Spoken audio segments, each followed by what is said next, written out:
Well, for those at home, welcome to Covenant Origins. I am Jacob Ryder. I am the host of this here show called Line Upon Line, a Hebrew Bible study for Come Follow Me for Latter-day Saints, which is a ridiculously long and dumb title, but that's what I got. This show serves no other purpose than to geek out about the Hebrew Bible. Um, as we are studying the Hebrew Bible or the Old Testament this year in Come Follow Me for the Church of Jesus Christ of Latter-day Saints in our Sunday school and other meetings. I felt it helpful, or at least for me, fun to do a show like this where we talk about the Hebrew Bible. We talk about the scriptures that we're reading currently in Come Follow Me, and maybe sometimes not currently. And also to spend some time reading the actual Hebrew of some of these verses, talking about how the Hebrew language functions, grammar, syntax, all sorts of interesting things there. And I'm not doing it alone. If you've watched the past two episodes, then you already know how this works. If not, then welcome. Today I have with me returning good friends of the channel, David Harper and Peyton Brown. Uh, David, Peyton, how are you guys doing today? So good. How are you doing? I'm doing great. I'm doing great as well.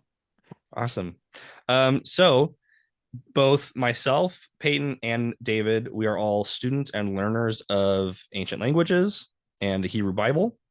Although I will say Peyton and David are doing so through a more official channel, as they are actual enrolled students in university.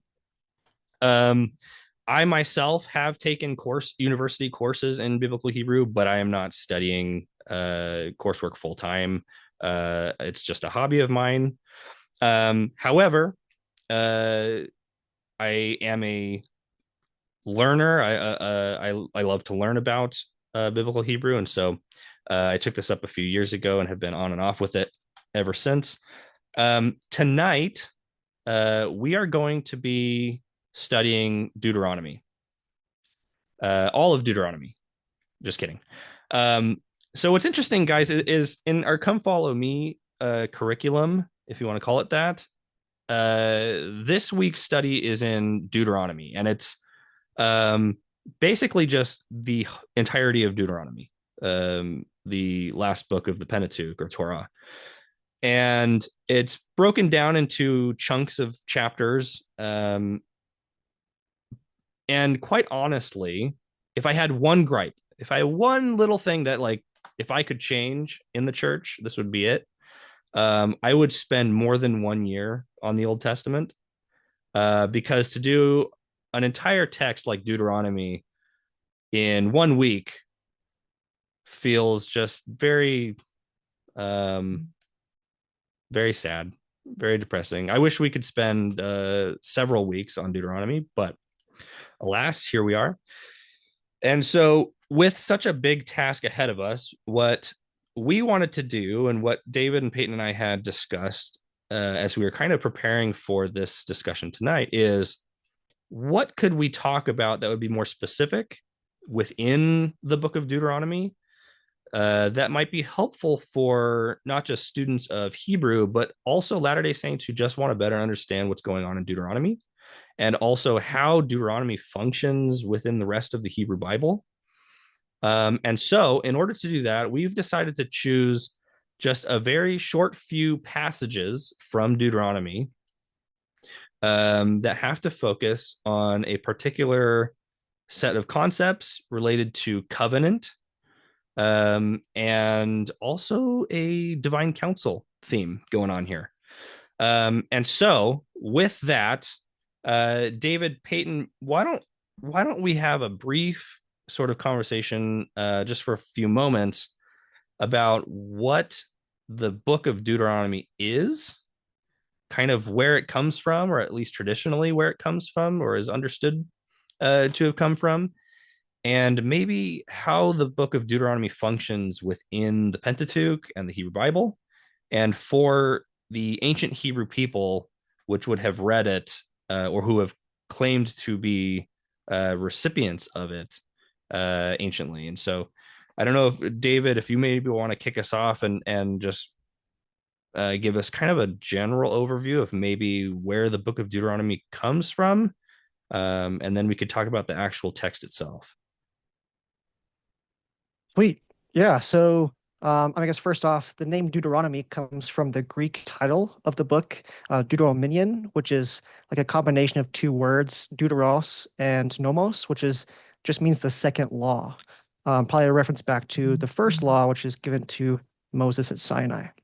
The Hebrew name of the book is Devarim, which is the words.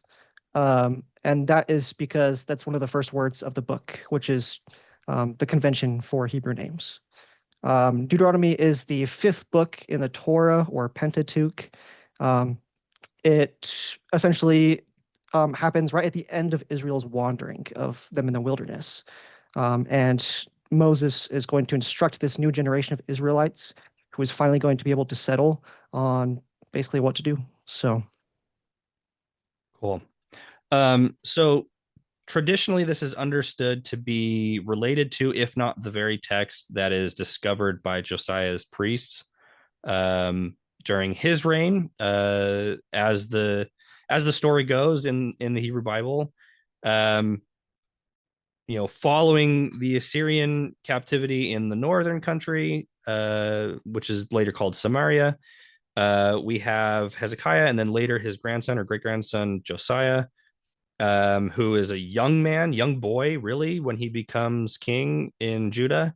And his priests are cleaning out the temple in Jerusalem and find this text that they believe to be a very sacred text, scripture, even, and a sort of covenant document that goes back to Moses. And it becomes very important for Josiah and his people. It becomes important for his reforms. And so a lot is sort of riding on this text or covenant document that Josiah's priests find at this period of time. And it's understood, generally speaking, to be, if not one and the same, then at least the sort of, um, bare bones structure of what becomes the text that we now have called Deuteronomy. Um, and so, Peyton, why don't you give us just kind of a brief overview of like what the text of Deuteronomy is about, and what's going on in this text and kind of how it functions? Yeah, so the way I see Deuteronomy in for the context of its ancient audience is that it's a text that's meant to propel the people of Israel to return in wholehearted love and allegiance to their God, Jehovah or Yahweh. It's presented to them at a time of significant political upheaval with the fall of the Northern Kingdom and the increase in what's described as a lot of idolatry in the Book of Second Kings. Um, and for that, it's meant to turn the people to God by providing them a basically a covenant treaty document where it's recounting in overarching terms Israel's history, their exodus, and the miracles they've experienced in the context of the laws that they need to keep, the blessings for obeying those laws, the consequences for breaking those laws, and other really, really juicy poetic fragments that we're going to get into today. Cool. Yeah. So, with all of that in mind, and we're going to talk about a couple things more specifically as we get into the text. With all of that in mind, I'm going to go ahead and share my screen. Okay. Um, so what I have pulled up here, this is Deuteronomy chapter 4, and I just want to read the first verse of chapter 4. And then we'll go into chapter 5, and this is where we have what's called the Decalogue, the Ten Commandments, very similar to the Ten Commandments that we see in Exodus chapter 20, though with some differences. But we're not going to talk about those differences tonight. But what I do want to read here is in verse 1 of chapter 4. It says, "So now Israel," and this is Moses speaking to the people of Israel. It says, "So now Israel, give heed to the statutes and ordinances that I am teaching you to observe, so that you may live to enter and occupy the land that the Lord, the God of your ancestors, is giving you." And this is essentially repeated multiple places, as I mentioned, throughout the text of Deuteronomy.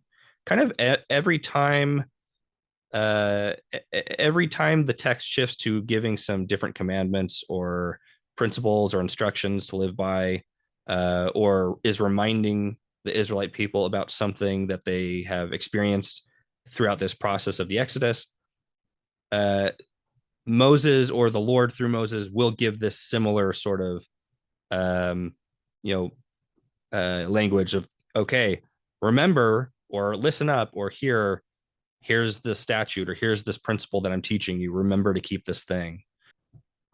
So this is chapter 5 in Deuteronomy, and this is like I said, this is the Decalogue, though the Decalogue really starts in, I believe, verse 6. But if we can, what I'd like to do, guys, if you wouldn't mind, is maybe read the first four, well, the first 6 or 7 verses or so, of chapter 5, because as I mentioned, verse 6 is where the Decalogue really begins. But prior to that, we have sort of this preamble that echoes what we just read in chapter 4, but fills it out a little bit more with some interesting things that I think are fun to read, if you wouldn't mind. And so, um, maybe I'll go ahead and I'll read verse 1 and I'll read, let's see, verse 1 and 2. Is that cool with you guys? And then I can pass it off. Sure. I didn't prepare this segment, but I can be fine with reading it, sight reading, hopefully. Okay. Yeah, Yeah, same yeah. here. And I didn't prepare the first couple verses of chapter 5 either. This is just me kind of off the cuff as of maybe an hour ago. Um, but I felt like it would be kind of a good starting place for leading us into the Decalogue. So this is verse 1. And it is Vayikra Moshe El Kol Yisrael Vayomer or Vayomer Alehem Shema Yisrael Et HaChuchim Ve'et HaMishpatim Asher Anoki Dover Be'az Be'aznehem Hayom. Excuse me. Ulamadtem otam ushmartem la'asatam. So this is verse 1, going kind of back to the top of verse 1, Vayikra. So remember that conjunctive vav at the beginning there, and called. So Moses called Moshe, El Kol Yisrael. So Moses called to all Israel, Vayomer, and said, Alehem, to them, Shema. And this is a Cal imperative. And this is what we'll see in a few minutes when we talk about the Shema, Deuteronomy 6:4, a very famous, a very widely known passage. The term Shema is just a imperative that means like, hey, listen up, pay attention, hear. So Shema Yisrael, so hear Israel or listen up Israel. Et hachuchim, to the statutes, ve'et hamishpatim, and the judgments, or I guess you could say like, I don't know, the ordinances, the laws, so to speak. Asher anohi dover, asher meaning which, or sometimes who, depending on the context, or that. So, hear Israel, listen to the statutes and the judgments, which I speak. And then you have this term here, be'aznechem, which has a preposition beit on the front. So in, and then aznechem. Now, I think a lot of translations here, even like the NRSV and others, will say something like in your hearing, or like, I don't know, as I translated this in my notes, I put down in your ears, and of course this has the pronominal suffix at the end, chem, the second masculine plural. Um, so it's like, here are the statutes and judgments which I speak in your ears today, hayom, um, that you may learn them. So that's ulimatem otam. Um, and that last little bit there, ush martem. So like, and be watchful. La asatam, and observe them and do them. Um, yeah, that's what I put down for my notes for verse 1 there. You guys have any corrections or anything you think for that verse? Anything you would have translated differently? Not really. I would have done it basically the same way. Yeah, same here. I know if I'm not mistaken that infinitive construct could also, since it's like a verbal noun, you could maybe say like keep them or watch them diligently, or like because it's to do, or just like really, really emphasizing that doing action. Yeah. And by the way, we talked about this. I talked about this with you guys, right? On our last episode in Genesis, in the garden narrative. We had those terms, shamar and assad, right? Um, and so this is sort of priestly language, that is, um, when Adam and Eve are in the garden, or when Adam is given sort of his commandment to watch over and tend to the garden. We have these terms shamar and asad, which is like, guard over, watch over it and take care of it, or to work it, right? We have these same terms being used here for the people of Israel to watch over and keep and observe or do the statutes and just judgments. So there's that same sort of priestly sort of covenant language here being extended to the Israelite people with their respect to the commandments that they're receiving. And so I'll just read verse 2, and then I'll pass the torch here. And verse 2 is Yahweh Eloheinu karat imanu berit bocherev. Oh, excuse me, bechorev. So this is Yahweh, our God, cut with us, or with his people, um, a covenant in Horeb. So I've talked about this before on the channel in another video from maybe like 2 years ago, this concept of cutting a covenant. This language is what comes up here in verse 2. So Yahweh, Yahweh Eloheinu, Yahweh our God, karat. Now, when you read it in English, it might just say like, the Lord our God made a covenant with us in Horeb, referring obviously to the mountain of Horeb or Sinai. But the term karat is is a term that really means like to cut, or denotes cutting. And so Yahweh doesn't just make or enter into or fashion or organize a covenant. He cuts a covenant. And this is language that we see in a few different places throughout the Hebrew Bible, but also elsewhere in other extra biblical texts and traditions from the ancient Near East. Covenants were entered into by sacrificial animals and ritual, and oftentimes, though maybe not exclusively, a cutting ritual in which animals were sacrificed and cut, and the two parties had to pass through the middle of the halves of those animals that had been cut.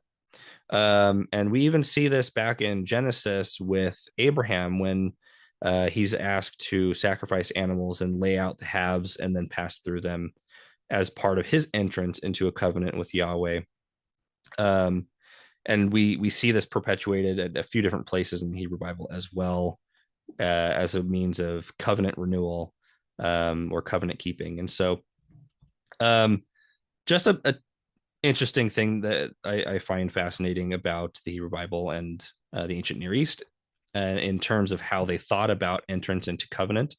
We get this also with the Song of the Sea in Exodus 15, and the crossing of the Red Sea in chapter 14 and 15, where the sea is split, and they pass through the midst of the sea on dry ground. It evokes this sort of covenant cutting ritual, and as they pass through and exit the midst of the Reed Sea, and they are a new people. They're Israel, and then they come up to the mountain and they receive the commandments and covenant of the Lord through Moses. So a lot of interesting things there that we won't talk about too much anymore tonight, but I did want to mention a couple of those things off the top. Anyways, that's all I got for verse 2. Would I don't know if maybe David, if you want to take the next verse or two, 3 and 4, maybe. Sure thing. Sounds good. Cool. All right. So we are on now Deuteronomy chapter 5, verse 3 and 4. I'll start with 3. So we have Lo et abotenu karat Adonai et haberit hazot ki itanu ananu ele po hayom kulanu hayim. So we have first a negation, lo, which is not, and then our direct object marker with avotimnu, which for av, remember, father is a irregular pluralization noun. So you'll see the characteristic feminine plural ending instead of the masculine plural ending, which is always fun, but it's masculine. So it's not with our fathers. And so we have did Yahweh, or Yahweh did not cut with our fathers this covenant, is basically how this is. So we have the negation phrase that precedes the subject of the action. And so Yahweh did not make with our fathers. And then what did he not make with our fathers is this covenant, where you have a direct object marker with a definite article and the berit there. So, and then you have a demonstrative adjective for this, which is zot. Following that, you have, so he did not make this covenant or cut this covenant with our fathers, but with us. So you have another conjunction with a first common plural suffix. So he didn't make this covenant with our fathers, he made it with us. And then you have an interesting phrase. It's like another preposition phrase, I guess you might call it. It's literally we these. I think it's what it's trying to do here is like put extra emphasis on the us, right? So it's like, but with us, these, you can maybe supply people, and then you have the adverb po, which is here. And then you have hayom, which is the day, but with yom, the turns into a demonstrative article. And so it's like this day is kind of an idiom there. Yeah. And then you have kol, which is everyone, all of us, new. You'll see that ending all the time. And then hayamim. Hayim. That's just like an adjective, right? I think that's alive. I Yeah. think. Yeah. Yeah, that's Hayim interesting. just means all of us that are alive. Yep. So a super, super big emphasis on us here today, the living people, essentially. Kind of clunky in Hebrew. to translate into English, but in Hebrew you can definitely tell it's like super emphasized right there. So, Yeah. Well, so the any thoughts interesting before I move thing, on? yeah, well, the interesting thing is here, and maybe you guys have some thoughts on this, is what's being referenced then, uh, because he's saying this covenant that I'm making with you right now is for you guys. This isn't the same covenant I made with your fathers, right? So I'm assuming this is talking specifically about what we're receiving here in the Decalogue in the following verses, correct?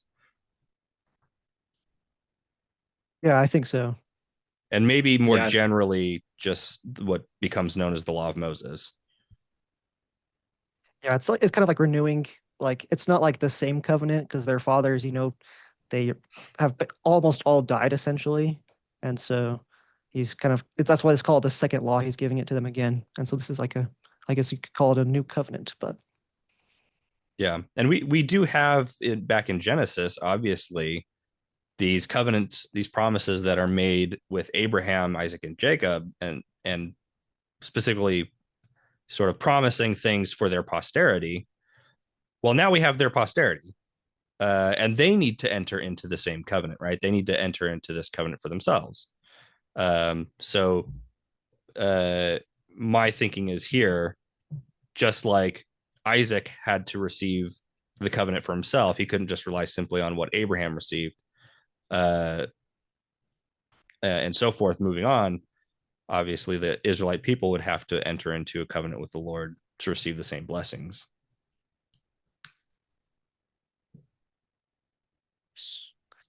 any other Um, thoughts before we move on to verse 4? I'm good on 3. Um, so if you want to move on to verse 4, you're more than welcome to. Okay, so we have Panim, Bepanim, Diber, Adonai, Imakem, Bahar, Mitok Ha'esh. So a nice little short verse there. So we have our prepositional phrase. This is an idiom. It means something like face to face. Eighth preposition there is interesting. But yeah, that's how translated is just face to face. Yahweh or the Lord spoke. Now, this is the verb form of debar, so it's not using viomer here. He's using the more closely related verb for like the words, right, or the commandments, as we might say. So Yahweh spoke face to face, and then with you. So we have a preposition with a second masculine plural suffix. Um, and this is interesting because it's a plural suffix. So Yahweh spoke face Right. to face with you, plural, at the mountains is what's next, or in by with the mountains. And then it says, out of the middle or midst of the fire, which is where Yahweh gave the law. So, Yeah, and I think this is harkening back to Exodus 19. I could be wrong. That might be a different chapter, but yeah, and so it would make sense though that this would be a second masculine plural for imachem, because he's talking to the whole of the people of Israel generally about what they received, and being face to face with the Lord in the fire at that point in time. And they're recollecting or remembering back to when that occurred some few decades earlier, um, as they're getting ready to get into the specifics of the what we call the Decalogue, but the Ten Commandments or whatever. But um, yeah, and I'll so also note too, another interesting like grammatical thing. I was looking at uh, die bear, which I think that's PL, right? Because you have the Hurric underneath the first root consonant, and then you have the Dagesh forte in the middle consonant. So it's not just that Yahweh like spoke or said something to them.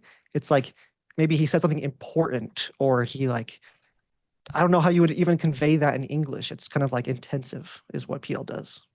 yeah, um, maybe briefly before we let Peyton move on to the next couple verses, um, maybe and you guys being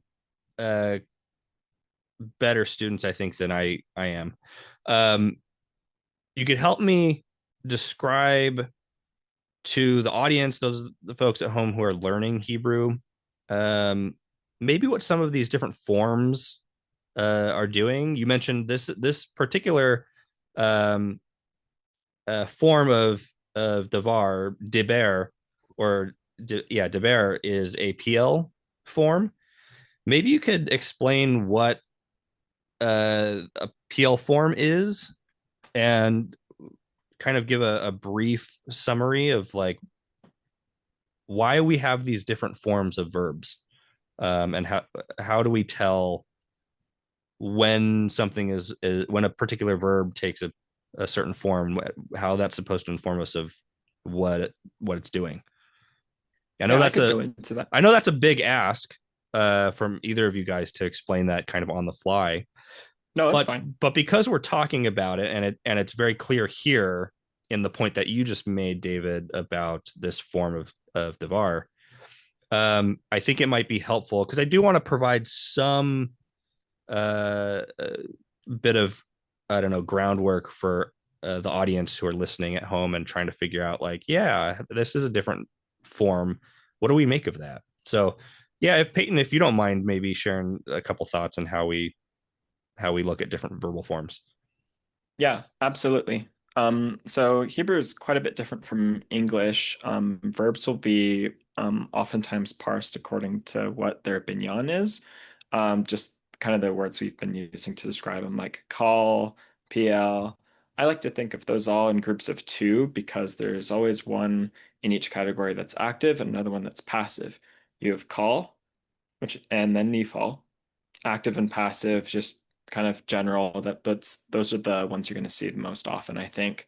You have PL and PUL, which are more intensive. They're going to be very it's very strong conjugations of those, which is going to be like for this example, I guess, Diver is going to be like he's really like speaking this. Same thing with Pual, but just in a more passive sense. Hifo and Hofal, those are both causative. Binyan, which would, I guess, uh, Diber, you wouldn't, I don't think you would see this in Hifo and Hofal, but it would be like he caused him to speak, or he was caused to speak in the case of Hofal. And then you have a more rare one, and again, rare ones after it, uh, the heat pile, which is kind of a combination of those two, and then other very like miscellaneous binyan like Hishtofel or Polel, and which I don't need to get into. But the basic idea with them is the binyan is going to determine how you translate the verb in relation to the nouns and the just the subjects and the direct objects, I guess. Cool. Yeah. Any other thoughts, David, that you'd like to add to that, or you good? That was a perfect overview. And I would just say for beginning Hebrew learners, you generally start with nouns and you kind of get acclimated to those before moving to verbs. As with other languages, like Greek, for example, the verbs are like the most important part, I think, of Hebrew grammar and syntax. So definitely pay attention to them and like take your time with them and practice them. And there's great verb parsing trainers online that you can use to train your skills. And yeah, like Peyton was saying, just categorize it good in your head and learn those Benjamin and pay attention. So Cool. For those at home who do want to find a decent program to help them, what are a couple that you might recommend? I guess the most important and best thing you could do is to take classes because you really can't beat face-to-face instructor and like peers. Although, of course, that's not going to be available for everyone. So I'd recommend at least trying to get like a friend or two to help you. Even if not, you'll be just fine. I'd recommend picking up a copy of Van Pelt's Basics of Biblical Hebrew Grammar, now in its third edition, because that is just such a good grammar. Like I've consulted like over 20 grammars, and this one is like the most simple, and you can teach it yourself. I will say I would work on your English grammar a little bit first, especially if you're not familiar with what verbs are: active, passive, reflexive, intensive, causative, things like that. Um, but yeah, I would get that grammar and then also look for like a fun workbook. Get yourself some flashcards, and I would just definitely recommend just practicing a little bit every day. So Yeah. Cool. And in the realm of paid options, for my classes in biblical Hebrew at BYU, we use there's a website, hebrew.byu.edu, and you can buy a couple of paid packages that focus either on vocab, verb parsing, and then the whole Hebrew Bible with a lot of those things lined out in little summaries that appear above the words. It's what I use most of the time just because it's very convenient.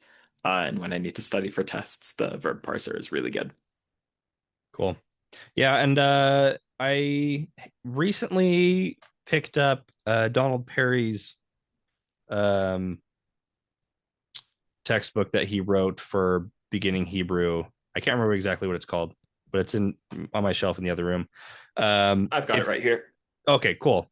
So yeah, so if you show that to the camera, if you pick this up off of BYU's website, you will get access to obviously the text itself, but there are websites in there, and you'll have access to some language learning helps and programs and stuff online as well.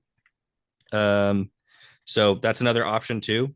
And Donald Perry is really phenomenal, and I'm about a third of the way through his textbook right now, going through it, and I've loved it so far. It's been really good. I think if you are new to learning Hebrew, it's a perfectly viable option, and is really helpful. So yeah. Anyways, I just wanted to take that moment to kind of briefly talk about verbal forms. And I'm sure as we go through more verses in the future, tonight and in other episodes, we'll have many more opportunities to kind of stop and pause and take a look at what a word or phrase or verb is doing, um, and to reflect on how it's being used. Um, and and yeah, so just kind of the Cliff Notes version is verbs will take different forms based on the subject matter, the object it's referring to. They're informed based on whether or not they're reflexive, passive, active, that kind of good stuff. So if you're already familiar with what that looks like in English or another language, then that's generally what's happening here with these verbs. And so we'll just keep that in mind, and we'll bring them up from time to time in our reading just to refresh our memory as we go. Um, let's see. I think are we on verse 5? Yeah, I think it's me. Okay, yeah. Do you want to just take verse 5 and 6, Yeah, and then we can kind of pause the reading for a moment? We can have a discussion about this because this is going to kind of set the stage, I think, for the rest of the discussion of the night. yeah, that sounds good. I'll just run through it. Cool. Ano, oh, Anochi Omed Bain Yahweh Vebeinechem Ba'et Hahiv Lehagid Lachem et Devar Yahweh Ki Yeretem Mipnei Haesh Velo Alitem Bahar Le Mor. Okay. And so this one looks like it's kind of a parenthetical statement that's kind of inserting itself in between verses 4 and 6, excepting for the lemor at the end of the verse, which is probably a continuation of the previous phrase. But he's basically saying, um, you have the Anohi, the I, Omed is I was standing. It's just a participle, was standing.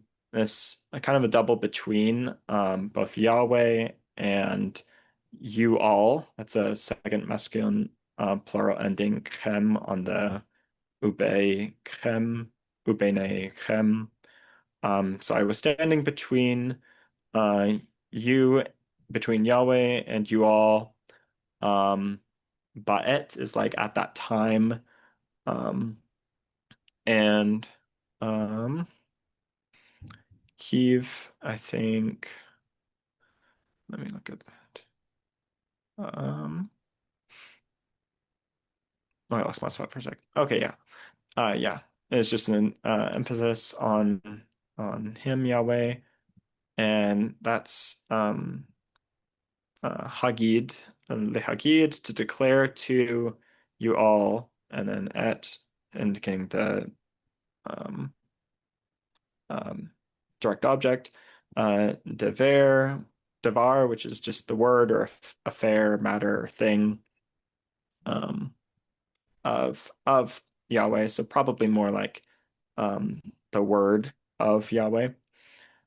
Um, and then it says, "For you were all afraid." Um, and then I think mi pene is um, you're all afraid of, I guess, the face of the fire. You see ha'esh in the next word there.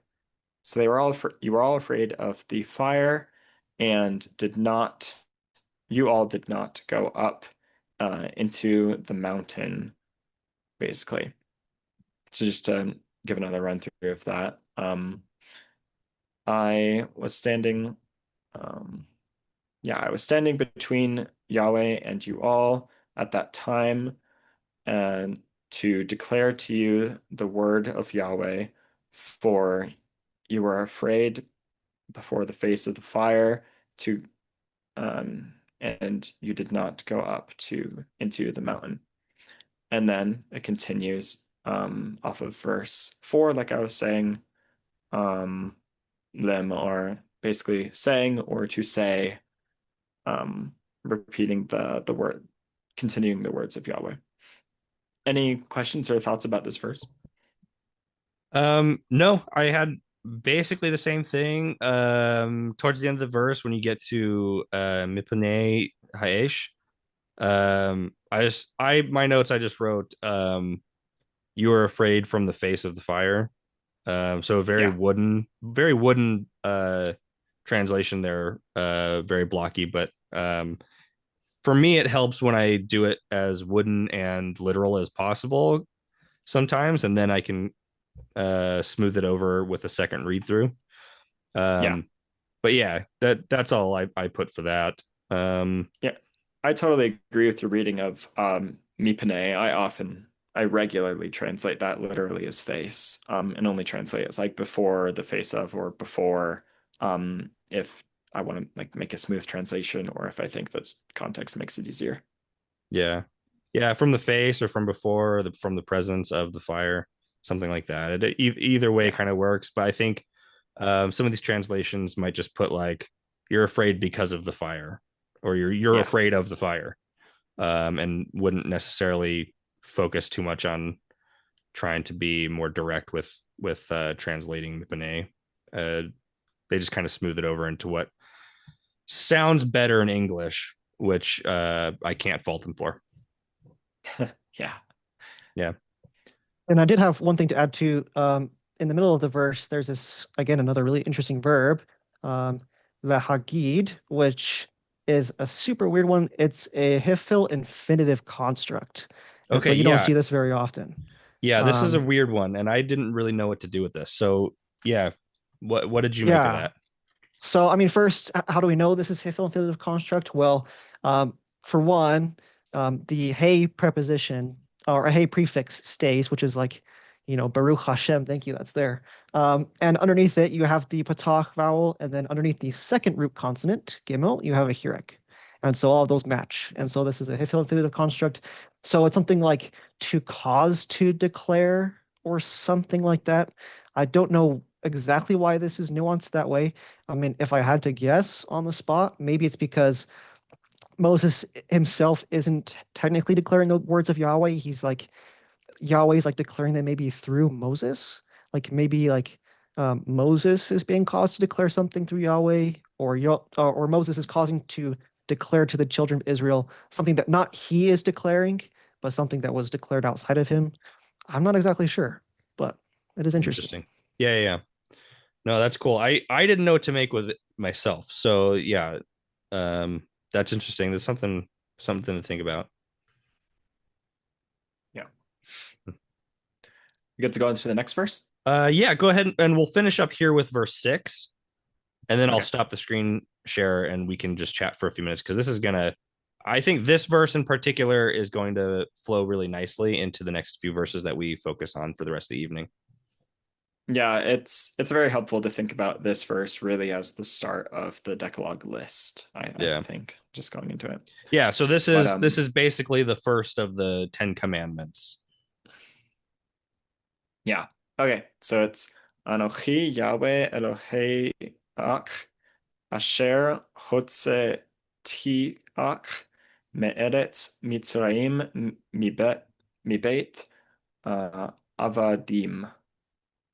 This one's actually really simple to translate. It's just I am Yahweh, your God, who brought you out of Egypt, brought you out of the land of Egypt, or from the land of Egypt, from a house of slavery, or the house of slavery, since it's in a construct chain. Yeah. Yeah. Yeah. So we have, I am Yahweh, your God. This is going to come up in the next couple places as we continue our discussion tonight. So just as well, I'll table that for just a second. This is sort of the start of the Decalogue, as we mentioned, and this is why it all matters. It all hinges on this idea here. I am Yahweh, your God, who brought you out of the land of Egypt. I'm the one who went in and redeemed you. That's the whole point, right? The reason is I made these promises to your fathers long ago because they were faithful to me. Um, and I'm here to fulfill that promise. I am a God who fulfills his promises. And I love my servants and I honor those promises. And so here I am going out of my way to pull you up out of Egypt and to rescue you and redeem you and pull you out of slavery and bondage. And this is what is being declared and um, this is what the people need reminding of as they're getting ready and preparing to enter into their promised land and actually receive the the blessings of that covenant promise, right? So this is kind of the start of all of it, and this is the reason for this is why we have the Ten Commandments. This is why we have an Exodus to begin with, is because I've made these promises and I'm going to fulfill them. And so that means me going into Egypt and redeeming you. That's why you guys are going to be loyal to me, right? So this is kind of the start of the whole thing. I think the entire text of Deuteronomy and the really the entire crux of the entire Hebrew Bible and the covenant of Yahweh with Israel all hinges on this. It all comes back to this. This is a major anchor for everything throughout Israel's history. I don't know. You guys have any thoughts on that or anything that you wanted to bring up from this verse particularly? I guess I just want to say, so right after this, we're going to have the rehashing of the Ten Commandments. I think we need to start reading this verse as part of that. And we're going to have to get a lot more into this theme as we go on. But when we remove this verse, we lose this very important like structural integrity of this passage and this type of what are sort of modeled after like covenant treaties in the ancient Near East. And I won't talk all about this all now because we'll get more into this later. But essentially, this verse functions as both a preamble where this God would introduce himself, I am the Lord your God. And then the second part of this treaty is the historical preamble, who brought you out of the land of Egypt and out of slavery. So you have the preamble, which is the introduction, and then you have the historical prologue, which is listing the great feats of this God. And so let's read this with the Ten Commandments and stuff, because this sets the stage for everything. So Yeah. And I think it really justifies the commandments that come after. Israel isn't just expected to obey this deity who appeared over them suddenly. They're expected to return the favor through allegiance to this deity who just rescued them out of Egypt in fulfilling his own promise. So continuing the cycle of promises is this Decalogue and the rest of Deuteronomy. Yeah. And we're going to, I want to read verse 7. I'll read that in just a moment. And then we're going to move on to what's called the Shema, Deuteronomy 6:4. And we'll start to fill out some of this covenant here. But I want to just remind the audience and ourselves as we're reading through Deuteronomy, and as we try to kind of put ourselves back into the minds of these ancient peoples who would have been reading this or hearing this for the first time. This is covenant language, obviously. This is a sort of a preamble, David, as you mentioned, to everything that comes afterwards. One thing that is interesting that we're going to hone in on and focus in on from the rest of this conversation on is this language of Yahweh as your God, speaking to the children of Israel. I am your God. I'm going to go ahead and read. I won't pull it up for the screen because it's just really quick, and I'll just read it off the cuff here. Verse 7 is kind of, I guess, the first official commandment, if you want to call it that, in the Ten Commandments, or coupled with verse 6 functions as the first commandment. Says, Lo yihye lecha Elohim acherim al panaya. So this is lo is that that negative that so you will not have Elohim acherim, so other gods, all panaya, so over me or before me, right? So coupling that with the beginning of verse 6, I'm Yahweh, your God. You're not going to have other gods before me. Why? Because I'm the one who redeemed you from bondage in Egypt. I'm the one who rescued you and redeemed you. They didn't do that. I did that. And I'm fulfilling my promise to your fathers. So we belong together. It's you and me, buddy. And so this implies in for no other reason than the grammar itself implies that there might be some other gods, either real or imagined, in the minds of these people.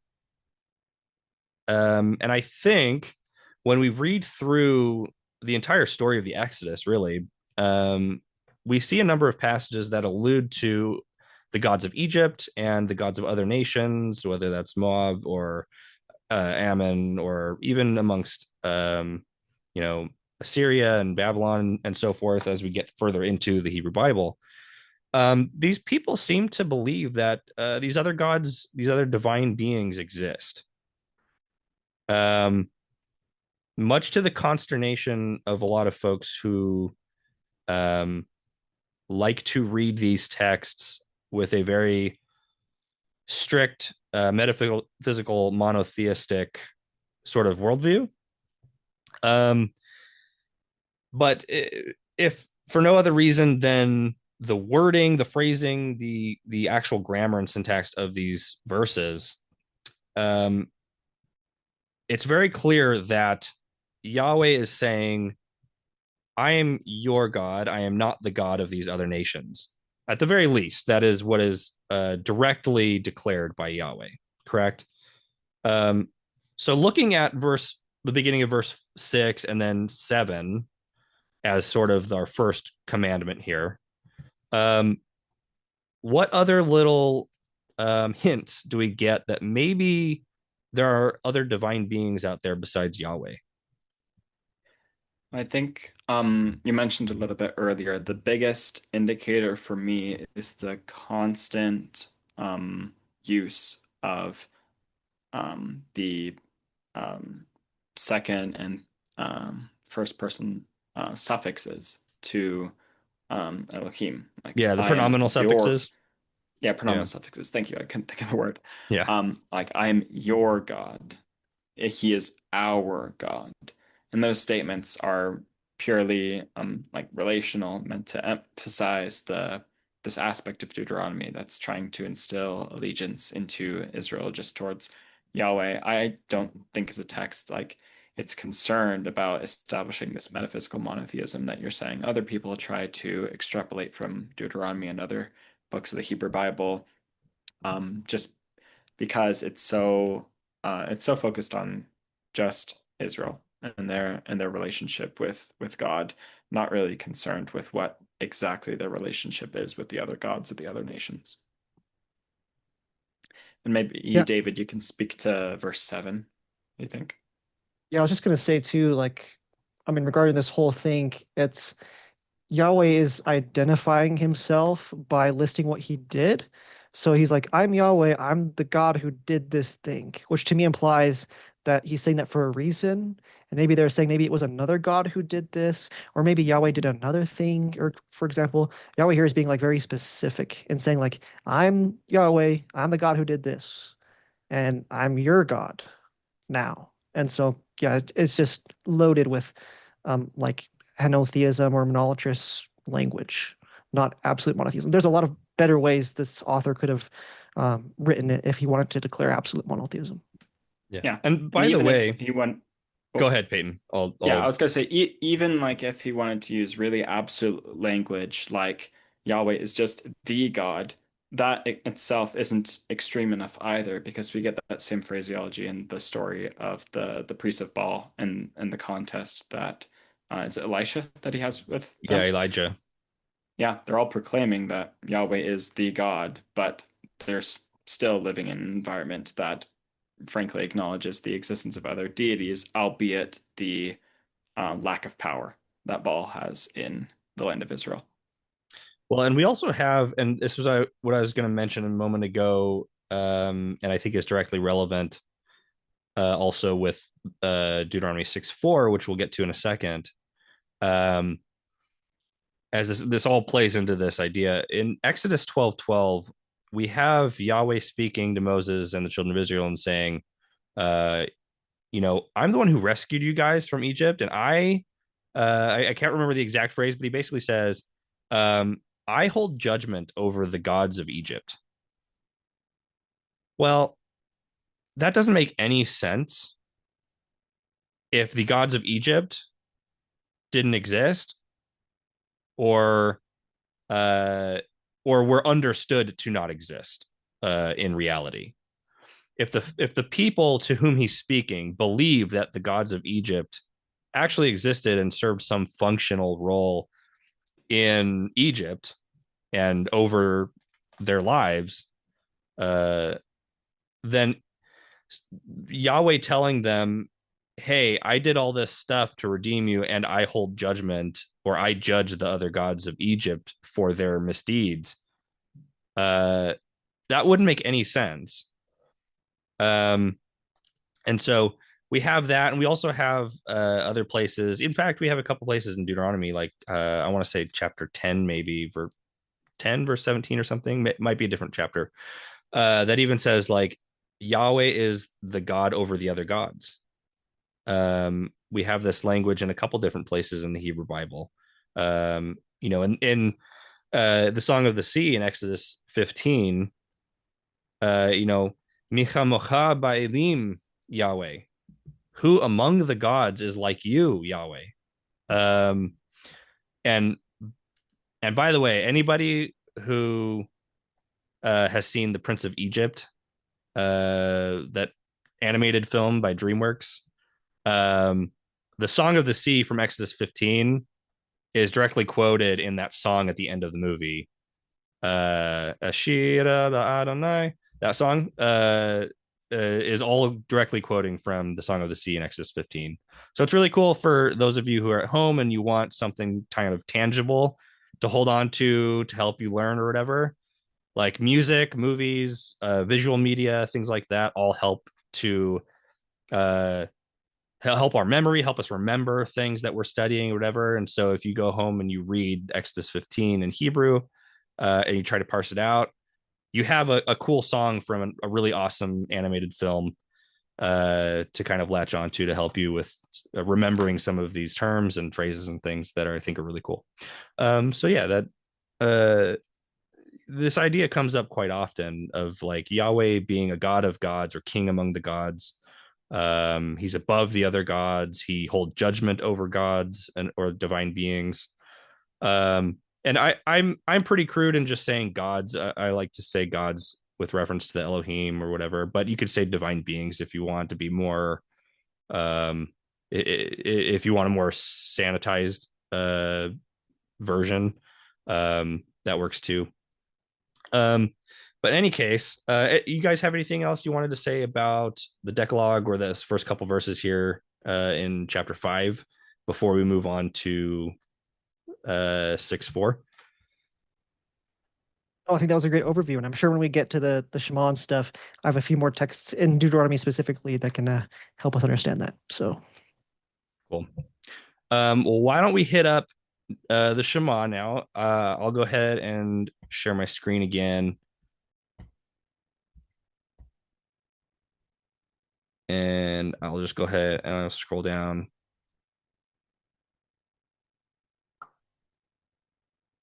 So the Shema, which is roughly speaking Deuteronomy 6 verse 4, but I think you could also include like verse 5 as well in that.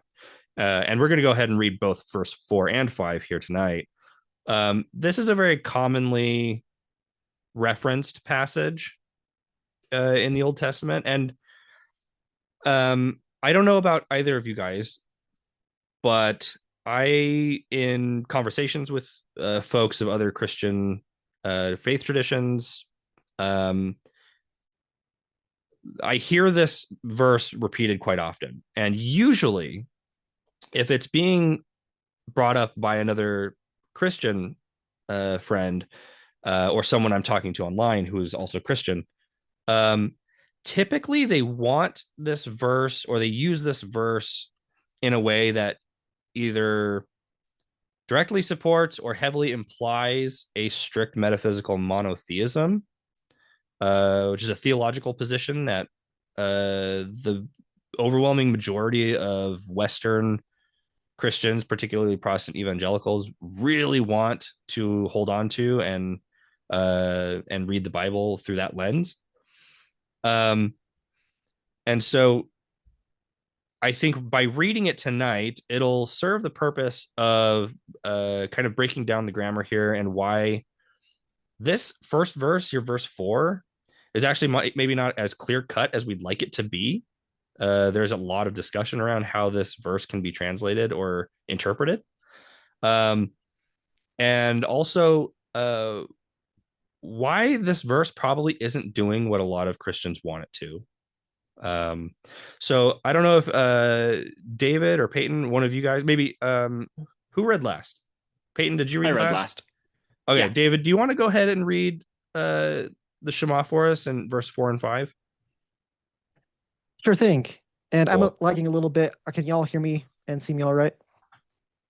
I can hear you. Yeah, you're good. Me too. All right. So Deuteronomy 6:4, Shema Yisrael Adonai Eloheinu Adonai Echad. Well, first, I just want to say if you're looking to memorize Hebrew verses, this is probably like the best one to start. It's so good. So we have Shema, which is the call imperative second masculine singular. So it's like a command, listen. Or Shema can also be used to say like obey, right? It's not just to hear with your ears, but to hear with an intent to follow what's going to happen. So Shema Yisrael, which is Israel, Adonai Eloheinu, there's the Lord our God, right? That nu is the plural suffix. The Lord our God, and then Adonai Echad is the Lord one, or the Lord is one. Probably have to supply the to be verb. Um, that's the most common translation, although there are a lot of different ways to render it because this is like a nominal phrase or nominal sentence. Aside from the first part, which is the first phrase of it, this is like a verbless phrase, which is just Yeah, really weird. We don't really have that in English. right. So, I was going to say the really fascinating thing about this one is it's a verbless phrase or verbless sort of predicate, like A equals B kind of thing, going on here in this verse. And outside of the imperative Shema, you don't have any other verbs going on here. So, you know, how do we translate this? I mean, um, if if you just pick up an English translation, whether it's the KJV or the NIV or whatever, you might see this worded very differently.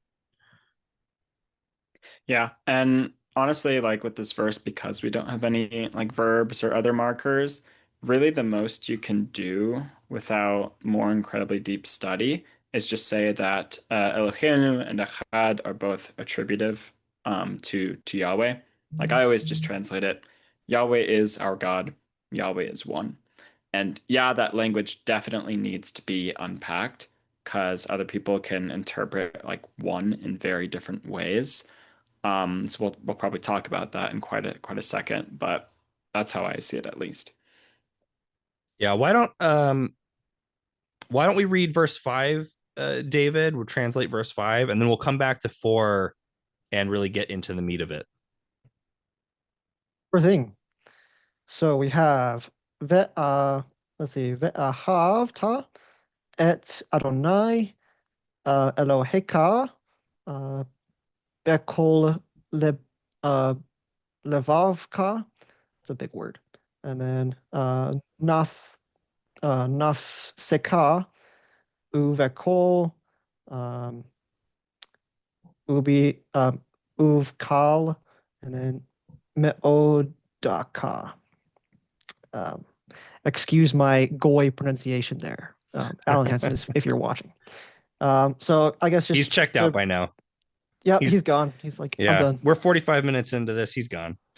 Flood the world again. Get these Gentiles out of here. But Oh yeah. um, okay, so we have it's a call perfect, I believe. I would expect a imperative here, but it's and you um shall love or you love uh the Lord your God um with all your heart and with all your soul and with all your might or like muchness, usually like an adverb, but it's functioning kind of as a noun here.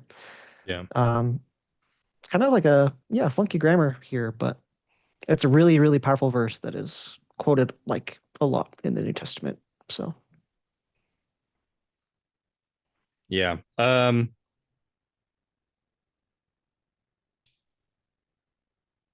Yeah, I will note too. anything Um, you want to add to that or maybe Peyton if you have anything? Um, yeah, do we want to get into a conversation about monotheism right now, or do we want to linger on verse 5 a little?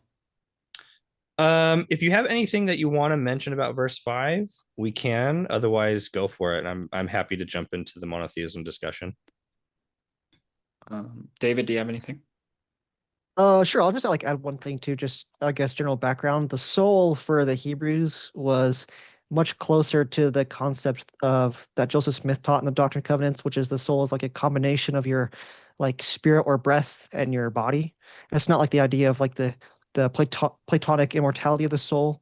Um, and so we have the heart, and then which is kind of like the seat of, I believe, intelligence for these ancient peoples. They have your soul, which is like your whole self, your whole person, and with all your like might or muchness, like everything that you like your strength, maybe you could render it that way. So the whole idea is just you got to love God with like everything of your whole self, all the things that you do. It's like the totality of like everything of yourself. So I think it's a beautiful way of describing how we should love God. Yeah, cool. Well, Peyton, why don't you kick us off with the monotheism debate or discussion, going back to verse Yeah, 4 here? absolutely. So just personally, whenever I get to like monotheism discussions or I want to learn more, even after 20 years, a good resource is always Nathan MacDonald's Deuteronomy and the Meaning of Monotheism. It's really hard to find, but I think you can find it on Internet Archive. But one thing he says at the outset of his analysis of this verse, or at least in the middle, he says, "Whatever is being said about Yahweh, it is not a denial of the existence of other gods." And I'll get to that more specifically in a second. And I'm really glad we added verse 5 onto this to talk about it as well, because we see here again the emphasis on love and allegiance to Yahweh. The one verse that's often brought up in comparison to the Shema so that Echad can be made sense of, I guess, is surprisingly Songs of Solomon, chapter 6, verses 8 and 9, Oh, yeah. which I'll just read that one here. There are 60 queens and 80 concubines and maidens without number. My dove, my perfect one, is the only one, or echad. The darling of her mother, flawless to her that bore her. The maidens saw her and called her happy, the queens and concubines also, and they praised her. And here, much like the Shema, we have someone being called Echad, and not in the sense of species uniqueness, because she has other siblings as well. But in the eyes of her mother, she's the sole object of adoration in this instance. This is probably the same thing we have going on in the Shema, where it's not a denial of the existence of other beings or the gods of the nations, but merely just or not merely, just specifically, just drawing your attention, adoration, and soul allegiance to Yahweh.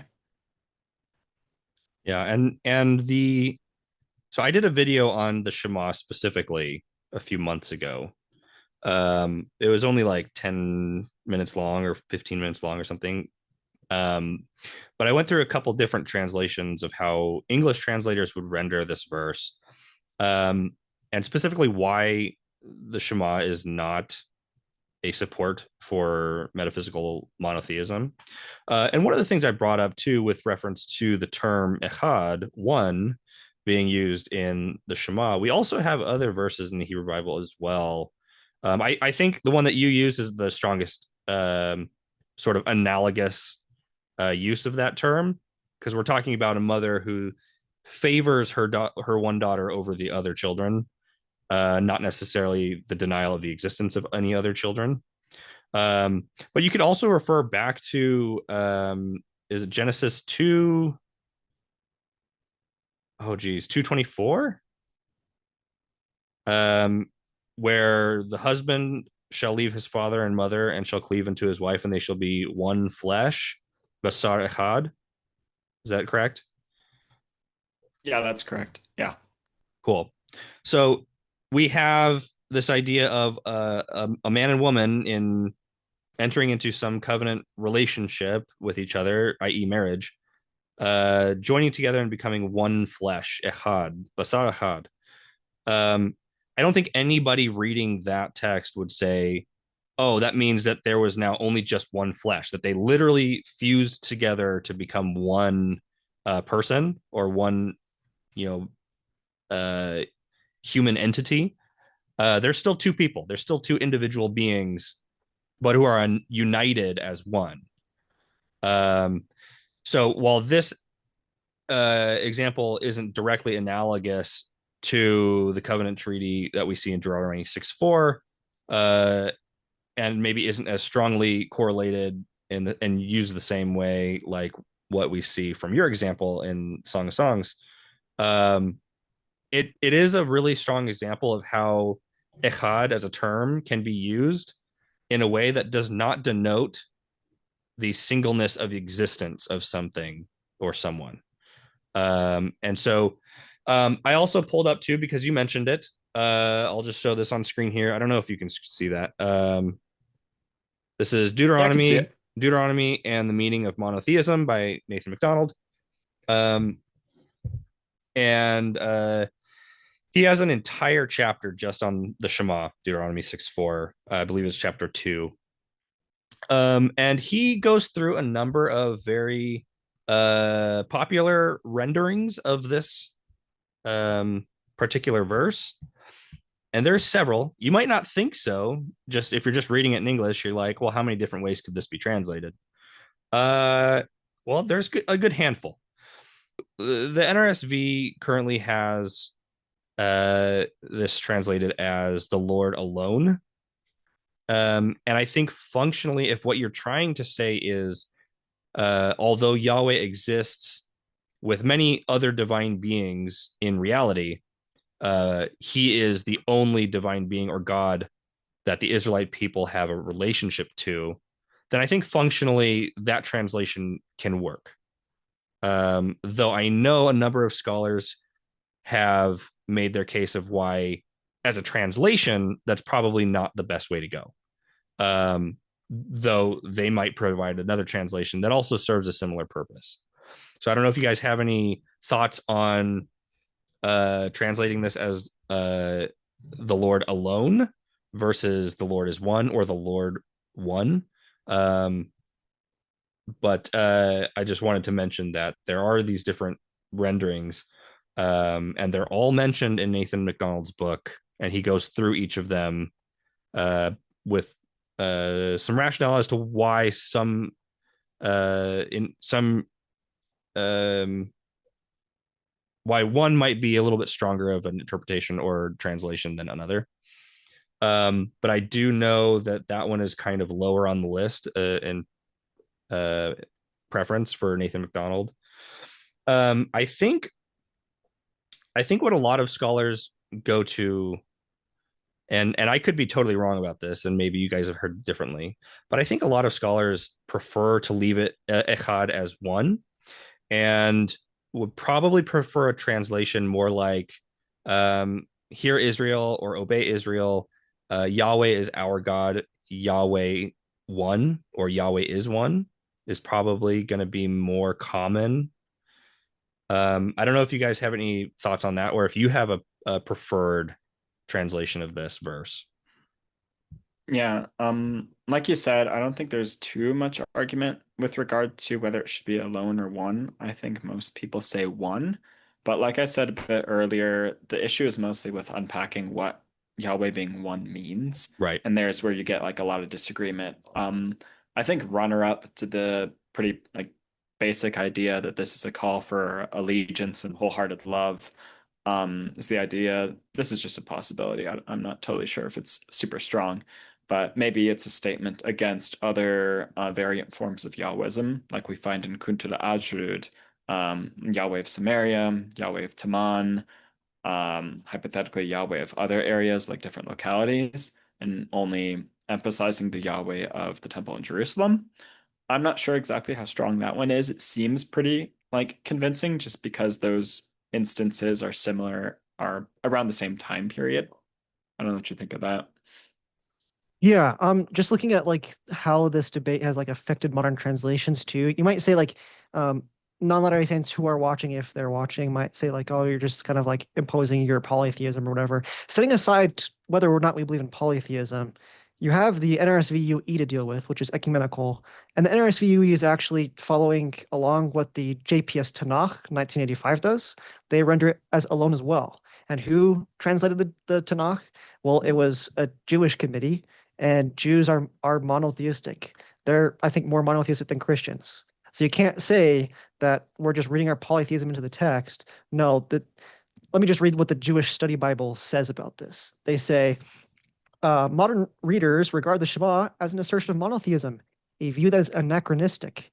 In the context of Israelite religion, it served as a public proclamation of exclusive loyalty to Yahweh, the Lord of Israel. This verse makes not a quantitative argument, but a qualitative one about the nature of the relationship between God and Israel. And so, yeah, the ecumenical translations are saying it. The Jewish translators are saying it. The Mormons are saying it. Maybe you should get on board. So Yeah. And with respect to what you were saying earlier, Peyton, about the possibility of this verse being used in a time period where there are conflicting ideas or practices surrounding the ritual practice and worship of Yahweh, different forms of Yahwism at odds with, say, the Yahwism of Judah and the Jerusalem temple cult or priesthood cult in Jerusalem. Um, the fact that this text, as far as we understand it, comes about during the time of Josiah and his reforms, and is being used to enforce and promulgate specific ideals of how to properly worship Yahweh. I think that makes perfectly good sense historically. That now I'm not saying this as someone who knows that or who has done the legwork, uh, historically speaking or archaeologically speaking. I'm not. I'm just some dude on the internet. But I think logically that would make sense, considering the fact that you have under those reforms, effectively, in order to subsume all of the remaining Israelites from the northern hill country and Samaria who've been left after the Assyrians have come and taken over during this period with Hezekiah and his posterity who take the throne, including Josiah. What do you do with these people who are worshiping Yahweh differently than the people in Jerusalem? And how do you become a united front against the possibility of another attack from either Assyria or Babylon, which eventually happens, or maybe somewhere else like Egypt, for example? Like, what do you do to unite your people? Well, you can unite them politically, but another really strong avenue to take is to unite them with respect to their cultural and religious practices. Now, there a lot could be said about the term religion being a more modern term that uh, wouldn't have been understood by an ancient person living in this time, because your religion is just what you believe and your culture and all that. And so it's not as clean as like how we talk about it today, where you have a very clear distinction between your politics and your religion and so forth. But that discussion aside, it makes perfect sense to me that if you're going to unite these peoples, and you believe that, as the reigning authority in Judah, you have a responsibility to unite your people and strengthen them, and also to keep the worship practices more aligned with what you believe to be correct and true. You're going to enforce them. And that's what happened anciently all over the place. And we see that directly in the Hebrew Bible with Josiah and his reforms. And so we see directly instances under his reforms and his leadership in which various cult practices, and I'm not using the cult in the modern sense of the word, but more in like the religious ritual sense of the word. Historically speaking, these ritual cult stands and images and other things were torn down. They were destroyed. They were buried. They were burned. They got rid of anything that was a distraction or took away from what they believe to be the correct worship of Yahweh. And in order to unite their peoples in Judah with the stragglers who were left behind in the northern country, who probably could have been just as numerous or more numerous than they were prior to the Assyrian captivity. It's a lot of people. And so what do you do with all of them when they all worship differently and they believe slightly different things? Well, what we see in the Hebrew Bible here is they kind of use force to tear down the things and reform things to make sure that everyone was on the same page, religiously speaking. So anyways, that's my little that's my rant about that. But anyways, um, so with respect to the Shema, um, we have, and this is the notes that I have from Nathan McDonald's book and a couple other places. We have these different translations here. Yahweh is our God, Yahweh is one, or Yahweh, comma, our God, Yahweh is one, Yahweh, comma, our God is one Yahweh, Yahweh is our God, Yahweh alone, and a couple other variants. But the point is, if you're trying to make this sound like that means Yahweh is the only God, then you're not really reading the verse, because the only one in existence is one Yahweh. It doesn't say Yahweh is our God, one God. It says one Yahweh, or Yahweh one. So you have that to contend with. But I wanted to share something, and this is from the video that I did a few months ago on the Shema, and I'll make sure I link that video in the description for this video, so you can go watch that specifically. This is a note from Rashi. Rashi being a very influential rabbinical writer. And this is what he has to say in his commentary here on Deuteronomy 6:4. He says, Yahweh Eloheinu, Yahweh Echad means the Lord who is now our God and not the God of the other peoples of the world. He will at some future time be the one soul Chai, as it is said in Zephaniah 3:9. And the 3:9 is in parentheses here. This is added. So as it said in Zephaniah, quote, for then I will turn to the peoples a pure language that they may all call upon the name of Yahweh. And it is further said, in that day shall the Lord be one and his name one. And he goes on a little bit after that, but that was the main quote. The reason I am quoting that is Rashi, again, living centuries after any of this is written, seems to be under the impression that this verse has nothing to say about metaphysical monotheism. What this is getting at is, for the Israelite people, Yahweh is their God, the sole God of the people of Israel, to whom they owe their allegiance. And in accordance with some future prophecies made by Zephaniah and elsewhere, he seems to understand this as being part and parcel of a promise that eventually, in the future, all the nations and peoples of the world will come under the banner of the covenant of Yahweh, and Yahweh will be the sole God over all peoples. But now is not that time, according to Rashi. That hasn't happened yet, according to his time. But that's the promise he looks forward to. And so, if we're to take even Rashi somewhat seriously here, this is not suggesting anything remotely close to some claim about metaphysical ontology or the numerical ontology of the existence of God. This is talking about covenant relationship. So, yeah, that was the full quote I had. So I don't know if you guys had any thoughts on that, on anything Rashi said or anything else on this particular verse. I could just bring up one more quote from Nathan McDonald. Yeah, go for it. I wrote this down because it was really nice. He said, what Deuteronomy calls the people of Israel to affirm about Yahweh is not that other gods do not exist, but that Yahweh is unique for Israel and to receive Israel's wholehearted love.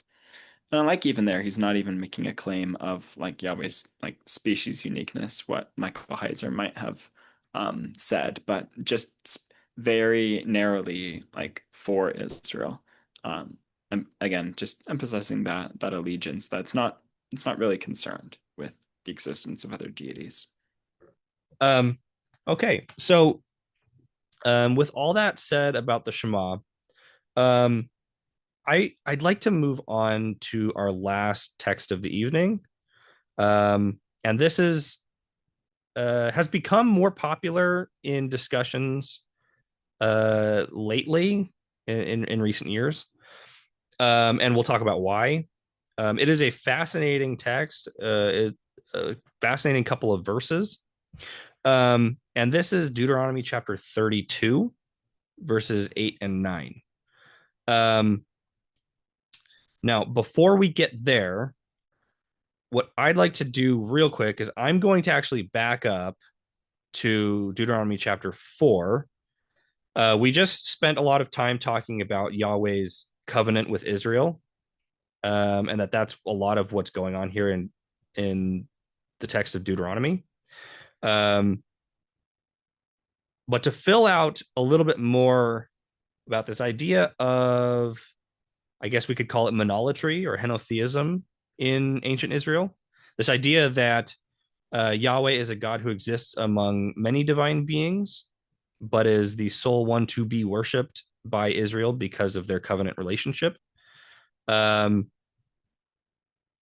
have a number of passages throughout the Hebrew Bible, including in Deuteronomy, that I could mention, but I'm just going to back up and share chapter 4, verses 19 and 20. Earlier, I had mentioned Exodus chapter 12, verse 12, in which Yahweh tells Moses that he holds judgment over the other gods of Egypt. So we have passages like that are very direct. Yahweh is claiming to have authority over the other gods of the nation of Egypt.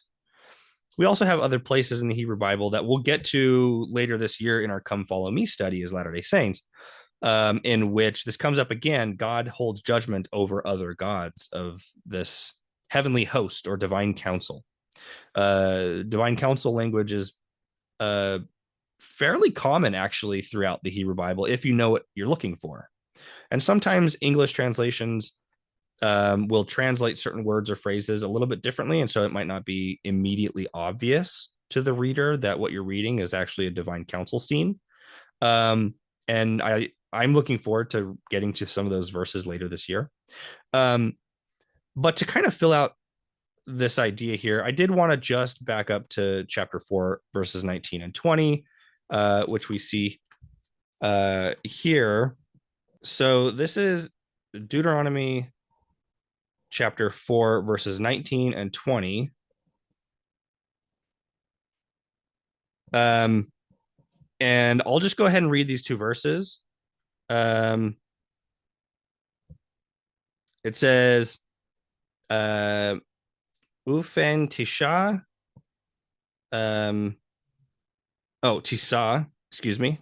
So Ufen Tisa Enecha Hashemayma V'ra'ita et Hashemesh Ve'et HaYareach Ve'et HaKochavim Kol Tseva Hashemayim Ve'nidachata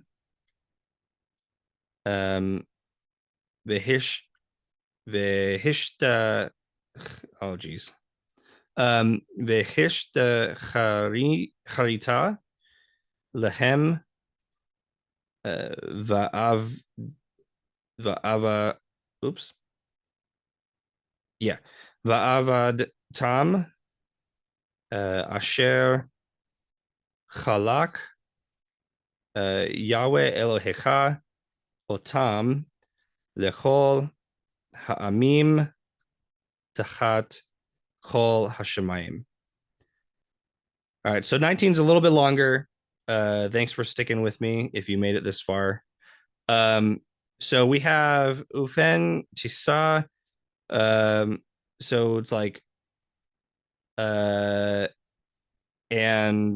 my notes I put and lest you lift. So Tisa is a imperfect. Um, so like unless like you will lift. So unless lest you lift your eyes, enecha, uh, to heaven, um, and then varaita is and when you see et shemesh the sun, ve'et hayareach the moon, ve'et hakokavim the stars. And Latter Day Saints should be somewhat familiar with kokavim from the Book of Abraham.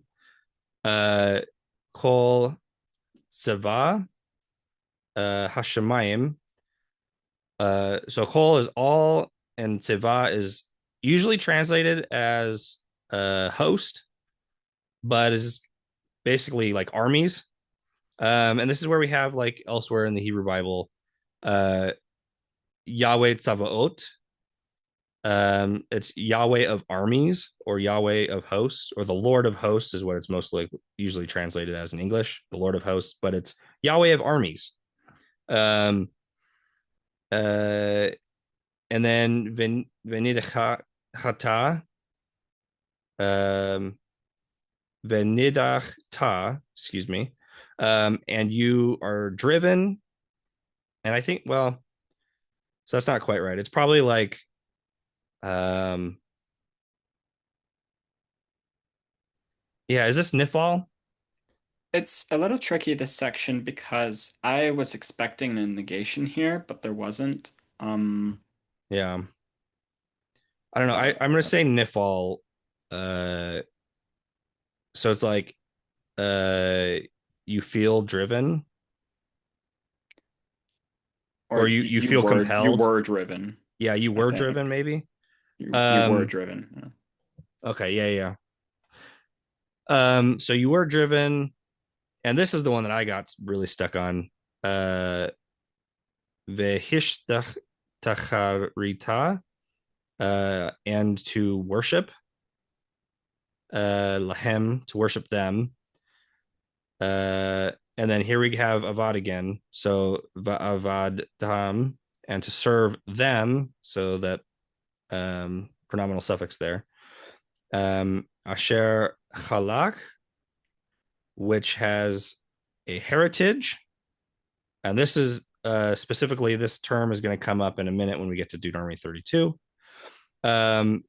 So which has a heritage, or which has given a heritage, uh, Yahweh Elohecha, Yahweh your God, Otam, uh, L'chol, to all, Ha'amim, the peoples, Tachat is under Chol Hashemayim, under the whole heaven.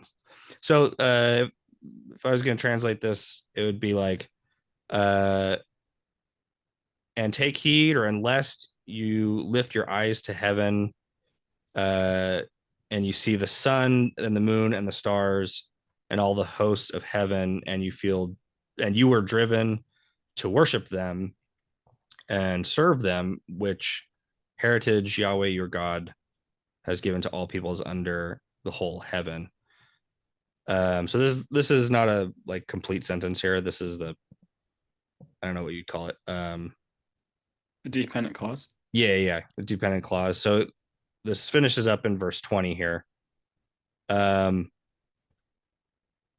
It says, Ve'etchem lachach Yahweh vayotzi, vayotzi etchem mechur habar habarzel, habarzel mimitzraim le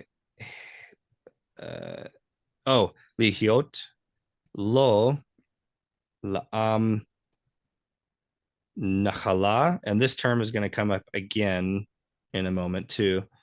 Kayom hazeh.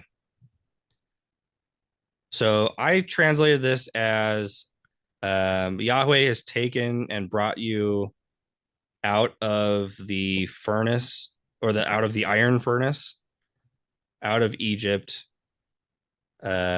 to be a people of his inheritance, um, this day. I don't know. What do you guys think of that translation? Yeah, I think that's good. I think like clearing up the dependent clause like we were talking about, I put I mean I could just read my translation. And lest you lift your eyes to the skies and you see the sun and the moon and the stars and all the hosts of the skies and be driven astray and worship them and serve them, those who Yahweh your God separated to all peoples under the skies. Yahweh took you all and caused you to go out from the iron furnace of Egypt to be to him a people of inheritance this day. Does that sound pretty good? Yeah, it sounds a lot better than my wooden translation. Oh no, you were going on the fly. You're fine. Um, yeah. I I did a translation of most of these verses throughout this week as we were prepping, and these couple of verses I'm doing on the fly. So I'm just trying to look at them, see what I got. But um, yeah. So this idea here is just a really continuation of what we've already been talking about, but I think really just fills out and drives this point home. Um, Yahweh is saying to the people here, going back to verse 19, like, hey, just in case you're tempted to, now that you're out of Egypt, just in case you're tempted to look up into the sky and want to worship the sun, moon, and the stars and the other hosts of heaven, uh, don't, because they didn't redeem you from Israel. I did. This seems to directly imply that these other things, whether it's the sun, moon, stars, or the hosts of heaven, and we have the term tzava, or host, or armies of heaven, directly referenced here. Um, these are actual beings that are understood to be over the heavenly host, over the divine council, over the other nations. Um, and Yahweh's basically just saying, like, hey, just keep your eye on me. I'm the one who brought you out of the fiery furnace, the iron furnace of slavery in Egypt, right? They didn't do that. So don't worship them. And remember, Deuteronomy as a text, uh, within text is talking about Moses speaking to the people before they enter the promised land. So um, they've had years of wandering in the desert and so forth. And he's reminding them of all the things that they've been through up to this point and preparing them to enter into their promised land. Um, and so, they're probably thinking back to even like the episode with Aaron and the golden calf and things like that, right? I mean, um, maybe I'm wrong, but I would assume that they probably have something like that in mind um, when he's speaking to them about, like, hey, these other things out there, don't worship them, worship Yahweh. So with that, I want to move on to the last thing we're going to talk about today, which is Deuteronomy 32 verses 8 and 9. And we're going to spend a good little chunk of time on this, and hopefully not too long, because we've already been at this for about an hour and a half or so, I think. And so we can maybe end after we talk about these couple of verses here. But um, this is a very fascinating couple of verses in Deuteronomy for a number of reasons. But David was kind enough to track down some images for us tonight. So, what I'd like to do is maybe before I show the images and before we read the text of verses 8 and 9, David, would you mind kind of giving us an overview of maybe why these couple of verses here in chapter 32 are maybe a bit tricky or even just really fascinating for scholars today, and why is this section of verses here so hotly discussed? Sure thing. Yeah. So, like you said, this is one of the most discussed passages in biblical studies and in online apologetics. It's really cool because on the baseline level, you have to deal with what we call textual variants. And so basically, we have a Old Testament text. We have not the original copy or the autograph, but we have lots of copies and translations of those copies done along a line of transmission. And those manuscripts don't always agree. For our Old Testament text, we're based on Codex Leningradensis. A codex is just a book, and Leningrad is just the name of the Russian city where it's being held. It's a medieval manuscript that dates to around AD 1000, and that's like the oldest complete copy of the Old Testament from the medieval ages. So that's really interesting. So we'll talk more about this variant, but specifically, we'll show you some images of much older texts and translations, and they don't say the same thing.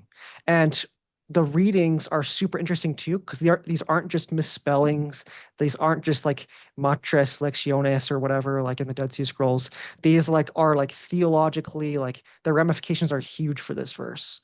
And in its present state, it's kind of nonsense trying to interpret it, but for a long time, scholars have thought that something was going on here, and eventually, with the discovery of older manuscripts, they were vindicated. So, Yeah. So if you just open up your English Bibles today, depending upon which version you go with, you might have a different reading of verse, particularly verse 8.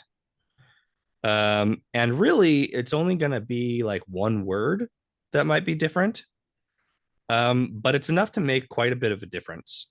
And so, if you're using like a King James or something a little bit older, something based on the manuscript tradition of the Masoretes, the Masoretic text of the Old Testament, what you're going to see, and I'll go ahead and we'll read this in Hebrew in just a minute, but if you'll indulge me, I want to show some of these images and talk about the variants for a second.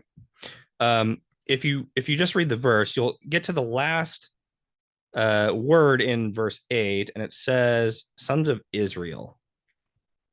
And in alternate readings, alternate translations, more modern translations, like the NRSV and so forth, actually might have a different reading of this. Instead of saying the sons of Israel, they'll say the sons of God.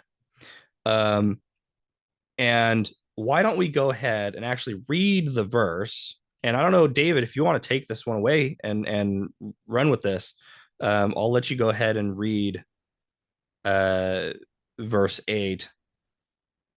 Let me pull it up for us. And then after you get done reading verse 8, I can go ahead and I'll share these images and we can talk about the variants and why why there's different variants and how that changes how we think about it. looks So why good. don't you take it away and read verse 8 for us? Now, this is the Song of Moses. So this is kind of like, I guess you could call it poetry, but anyway, go ahead. All right. So we got Ben Hanchel Elion Goyim, Ben Hafrido, B'nai Adam, Yatseb, Gi Bolot, Amim, Lemishar, B'nai Yisrael. So that's verse 8. And then verse 9, Ki Chelek Adonai Amo Yaakov, Chivel, Na Hadlato. So, and I'm reading from this Codex Leningradensis, right? The basis for virtually all modern English translations, as preserved by the medieval manuscript. My translation. So I rendered this as. Let me scroll down to my translation.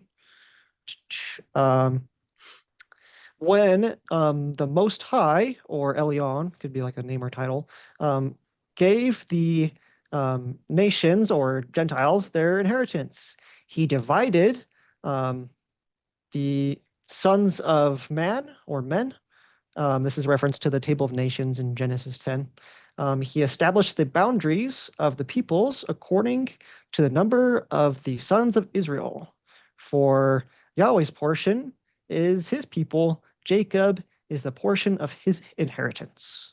Is how I rendered that. I smoothed it over a little bit.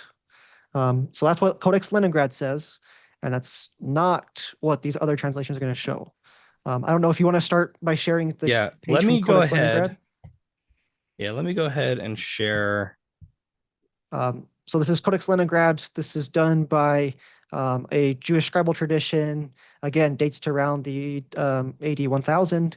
And we have in this blue portion, B'nai Yisrael, right? So that's the end. And you can see the Sof Pasuk right after Israel, which is sons of Israel, right? So that's what we just read. And that's what the King James translates it, right? Well, yeah, that's not the whole story. So Yeah. And something really interesting about this reading in particular is I think the earliest we have it attested is curiously in the dialogue with Trypho. Justin Martyr actually mentions it in chapter 131. But And so anticlimactically, we're talking like was it second century? yeah, Yeah. probably a little after if it's because I don't know if Justin is the one writing this or not. I'm not too sure. But he basically says quite anticlimactically at the end of quoting both translations, both this one and also mentioning the Septuagint, the 70 have translated it, quote, he set the bounds of the nations according to the number of the angels of God. And he says, but because my argument is again in no wise weakened by this, I have adopted your exposition. Yeah, he's okay with either. Yeah. It doesn't matter. Yeah, yeah, sure. Whatever do you want to works. pull up the Septuagint manuscripts then and take a look at what Justin was referencing as this variant reading? So again, the Codex Leningrad is this medieval manuscript. Before the discovery of the Dead Sea Scrolls, the oldest copies of the Old Testament were actually the Greek translations of the Old Testament, or what we call the Septuagint, just the Greek word for 70, referencing the tradition in the letter of Aristeas of 70 Jewish translators translating the Old Testament miraculously. But this was the oldest, right? So unfortunately, this passage is not preserved in Codex Sinaiticus, which is generally our best. This is Codex Vaticanus, another hugely important manuscript. So this is Greek, this is not Hebrew. And this is Uncial manuscript, which means it's all capital letters. And as you can tell, there are no spaces between words. So it was kind of torturous for me to find where this verse is. There's no modern verse markings, right? That's too bad. What were they doing? But so in this highlighted portion, we see angelon, which is angels of in the genitive.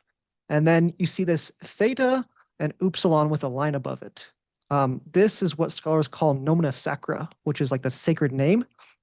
This refers to a scribal practice that basically shortens or lengthens like titles or names of deity. And so this is theou, but they drop the middle two letters. So it's just theta upsilon. So it's the angels of God. So it's not children of Israel.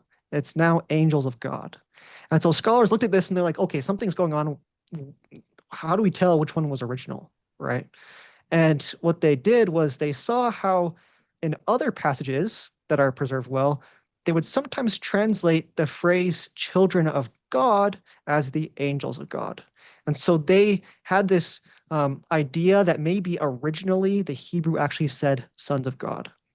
And so for a long time, this was a conjectural reading. You can read some commentaries, for example, the International Critical Commentary. I think its Deuteronomy commentary was published in like the 1900s, before the discovery of the Dead Sea Scrolls. He was like, yeah, so this could be what it is, but I'm not really convinced. So I'm going to stick with children of Israel.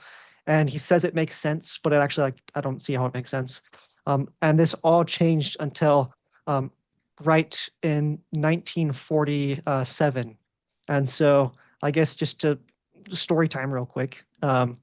So there was this Bedouin shepherd who was roaming around near the Dead Sea because he had lost some livestock, and there was a lot of like little caves around, and he would throw like rocks in there to try and like scare the livestock out. But he threw one rock into a cave and heard a shatter, and so he was like, "What is that?" So he climbs up to the cave and goes inside and sees this shattered broken pot with a scroll inside. And he's like, whoa, what the heck? And so he finds a few more pots and scrolls inside this cave, takes it back to his camp. He's like, maybe I can sell this for money, right? And we learn from other sources that his mother, of this Bedouin shepherd, actually burned some of the scrolls that he had found for fire that night. And so all the historians and stuff can start crying, right? But eventually, people on the antiquities black market and dealers, they get wind of this discovery. The university nearby gets funding to purchase and send out people in like these markets to find these things. Then once they figured out where it came from and bought some of these manuscripts, they realized how like insane this insane find. And so they send out a ton of archaeological teams all throughout right by the Dead Sea, tons of caves, and they find like thousands of scrolls. And these scrolls were mostly written in Hebrew, some Greek, some Aramaic, um, and they contain copies of both Old Testament and extra biblical literature, unique and not unique to the community, that date from between 250 BCE and 150 CE or AD. And so it contains about a 25% of the text of the Old Testament, among other things as well. And these copies and these fragments, lots of them are fragmentary, most of them, push back our oldest texts of the Old Testament by over 1,000 years. And so this is probably the biggest manuscript discovery of biblical texts of all time. And so it's just absolutely insane.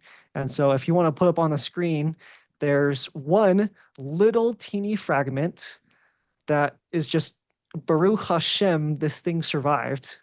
It's about the size of a credit card. And this contains just 3 words on it. So the top word is just like, I believe that's the word for inheritance. And then you have B'nai and Elohim, children of God or sons of God. And so the scholars who were like, that's probably what it was, were vindicated. They were proved right. And this is their oldest piece of the Old Testament for this verse, and it reads sons of God. So Awesome. Yeah, this has been one of the coolest discoveries, at least for a lot of biblical scholars. Uh, so we have this reference to the B'nai Elohim. Now, there are places, not necessarily just in the Hebrew Bible, but elsewhere in other literature and documents from Israel and the surrounding area in which this term is also used. And this is generally understood to be a reference of the beings of the divine council, the divine council of the gods, or the host of heaven, some of whom are meant to be understood as literally the children of a deity. Now, who that deity is may fluctuate depending upon which culture and time period you're talking about. But I want to mention here, real quick, a fantastic paper called Yahweh's Kin. And this paper is written by a scholar named Aaron M. Wilson Wright. And in this paper, Yahweh's Kin, the author makes a very compelling case and does a lot of groundwork. Frankly, it's not a super long paper. It's only like 20 something pages, not even 30 pages. But I think they show that as far back as we can go in the ancient Near East, not just ancient Israel, but within their neighboring regions, in Middle Semitic traditions, the B'nai Elohim which is sometimes rendered as B'nai Elim or B'nai El or B'nai Elu or B'nai Eli, depending upon which language or region you're talking about, is a reference to the children of the patriarchal high god El. Very infrequently do we ever see like children of Yahweh, and it's almost never in the same kind of context. It's usually talking about the people of Israel are the children of Yahweh and not other divine beings necessarily. And so this paper in particular is really fantastic, and I'll try to include it maybe in the description in the notes of this video or something for those who might be interested. But this and a number of other really fantastic papers on Deuteronomy 32, 8, and 9, and its transmission history and other things have, I think, shown pretty strongly, can make a strong case that these verses here with this older, maybe possibly original reading of sons of God or sons of El or Elohim um, is also aiding in preserving a distinction between the patriarchal high god of the Middle Semitic region, El, with the god Yahweh, who, as far as we understand, historically speaking, was not a name that was familiar to anybody in the Northern Hill Country or in the surrounding region of Canaan. The name Yahweh and the god Yahweh were not known by them. There's a name that seems to be brought from the south. And so anywhere we look where we have this phrase B'nai Elohim or B'nai Elim or Elu or Il, it's almost always in the Northern Hill Country or its neighboring regions and not really from the south. So it seems to be foreign to Yahweh or with respect to Yahweh, and almost always exclusively with reference to deity like El, or sometimes even Baal, as we see in the Ugaritic literature in the Baal cycle KTU. I want to say 1.3. But in any case, and I'll mention something else about this in a minute because we're going to read verse 9 again as well. This couple of verses here, 8 and 9, is again playing into the covenant treaty or vassal treaty language.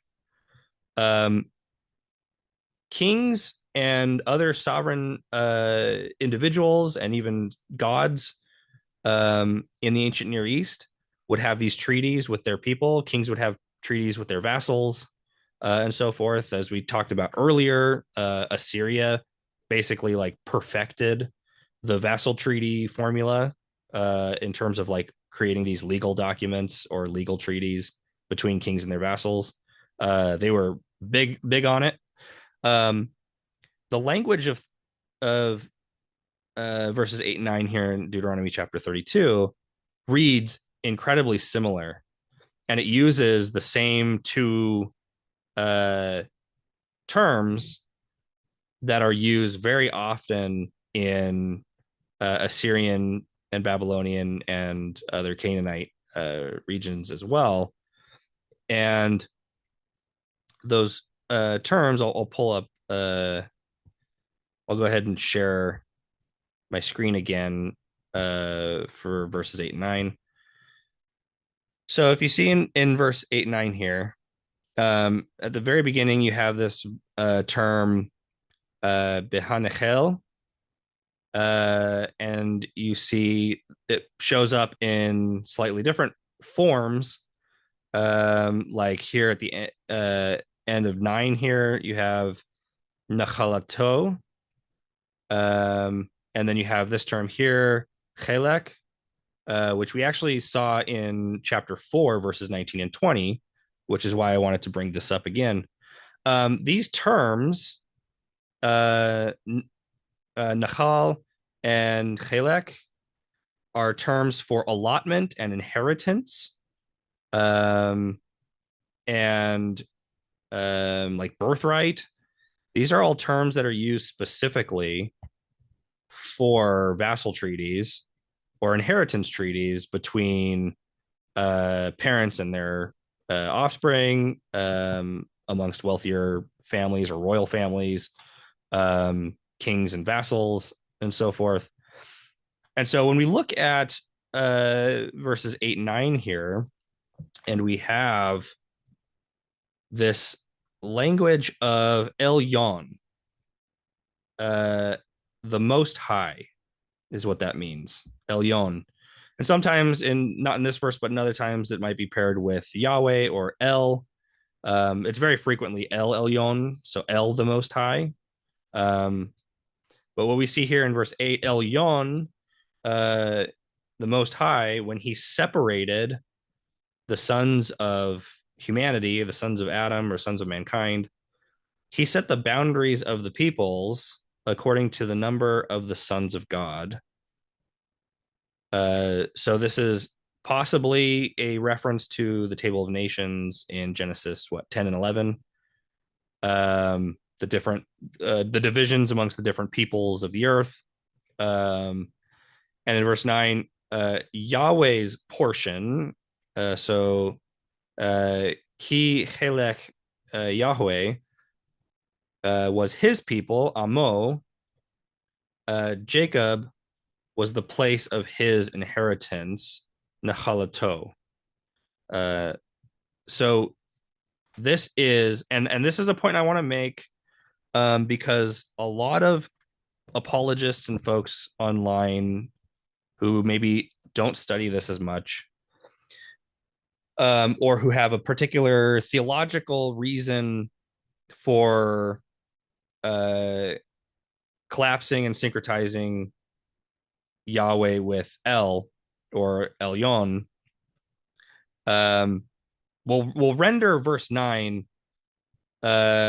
similarly, but will do it in a way that implies that Yahweh is the one doing the divvying up of the inheritances. Yahweh is the Most High here. They might say, like, because the beginning of verse 8 and the beginning of verse 9 that mentions Elyon and Yahweh is like a parallel, that it must be talking about the same one and the same being. And so the Most High here being referenced is actually Yahweh, and he's the one who's doing all of the divvying up of the peoples and their inheritances to the gods, to the sons of God. And he's just retaining for himself his people Israel because he has a special relationship and covenant with them. And so you'll have folks like Michael Heiser and others who will try and take this kind of a reading. And a lot of apologists online really like this reading because it allows them to maintain this sort of metaphysical, ontological monotheism.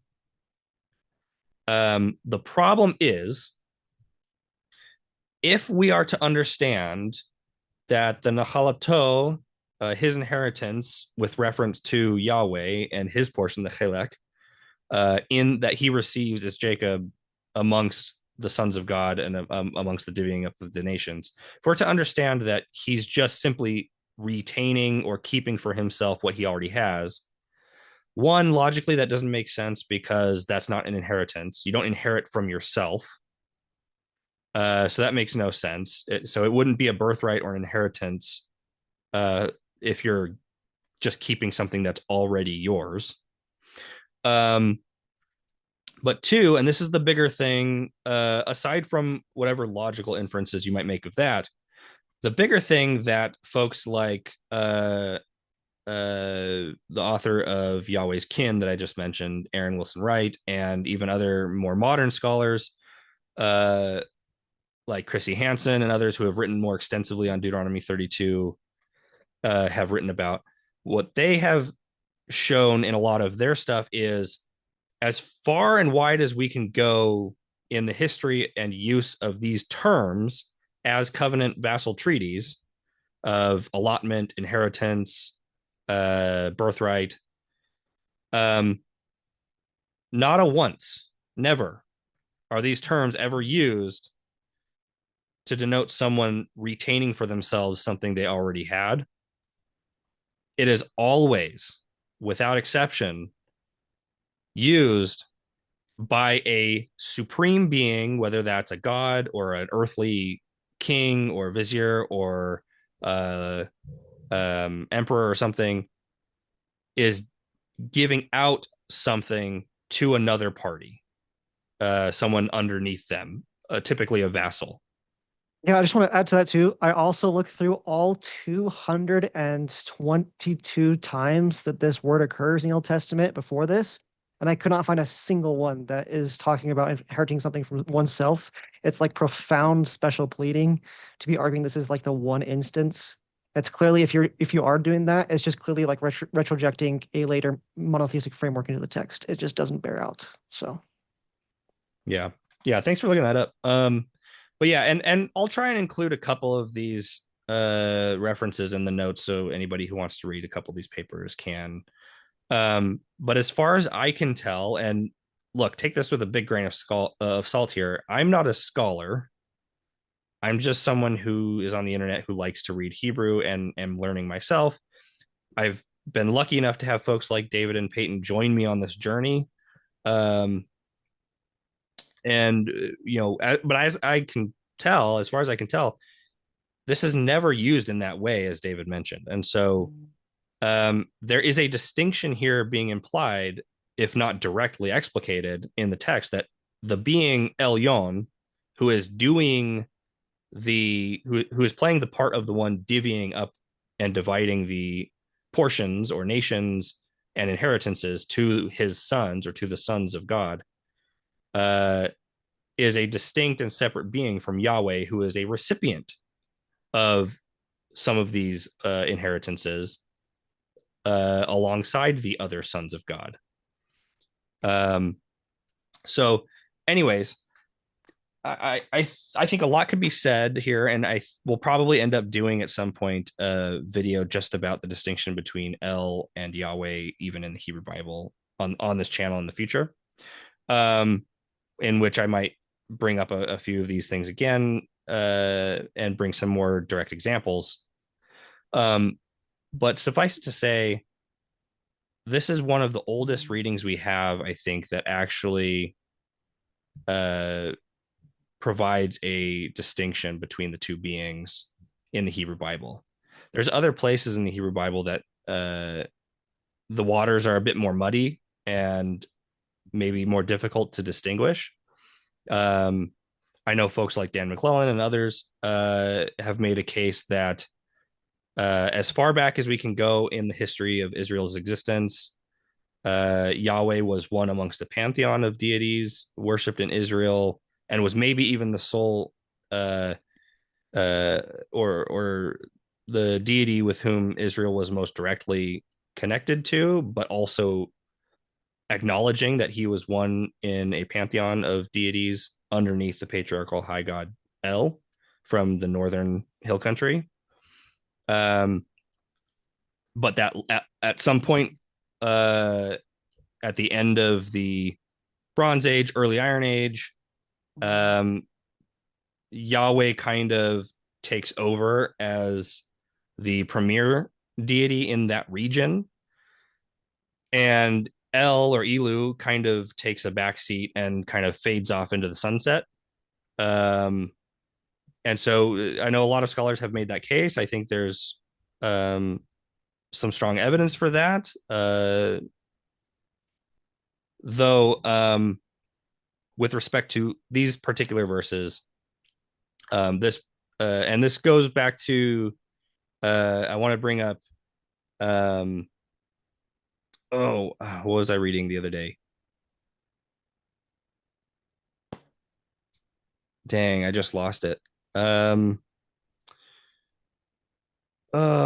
Mark Smith. Mark S. Smith wrote his book, and now I'm blanking on the name. My brain is probably just fried at this point. But Mark God S. in Translation. Yes, thank you. So Mark S. Smith wrote God in Translation some time ago, and Mark S. Smith, in his text, and it's been a little bit since I've read it, but as far as I can remember, and I'm gonna try to I'm going to try to remember this as accurately as I can. Mark S. Smith makes the case in his book that the intentions of the author of Deuteronomy 32 is likely riffing on, or not likely, is riffing on an older tradition held by the Israelite people, which we see earlier in verse 7, right? Ask your fathers, they'll tell you, ask the elders, and they'll say.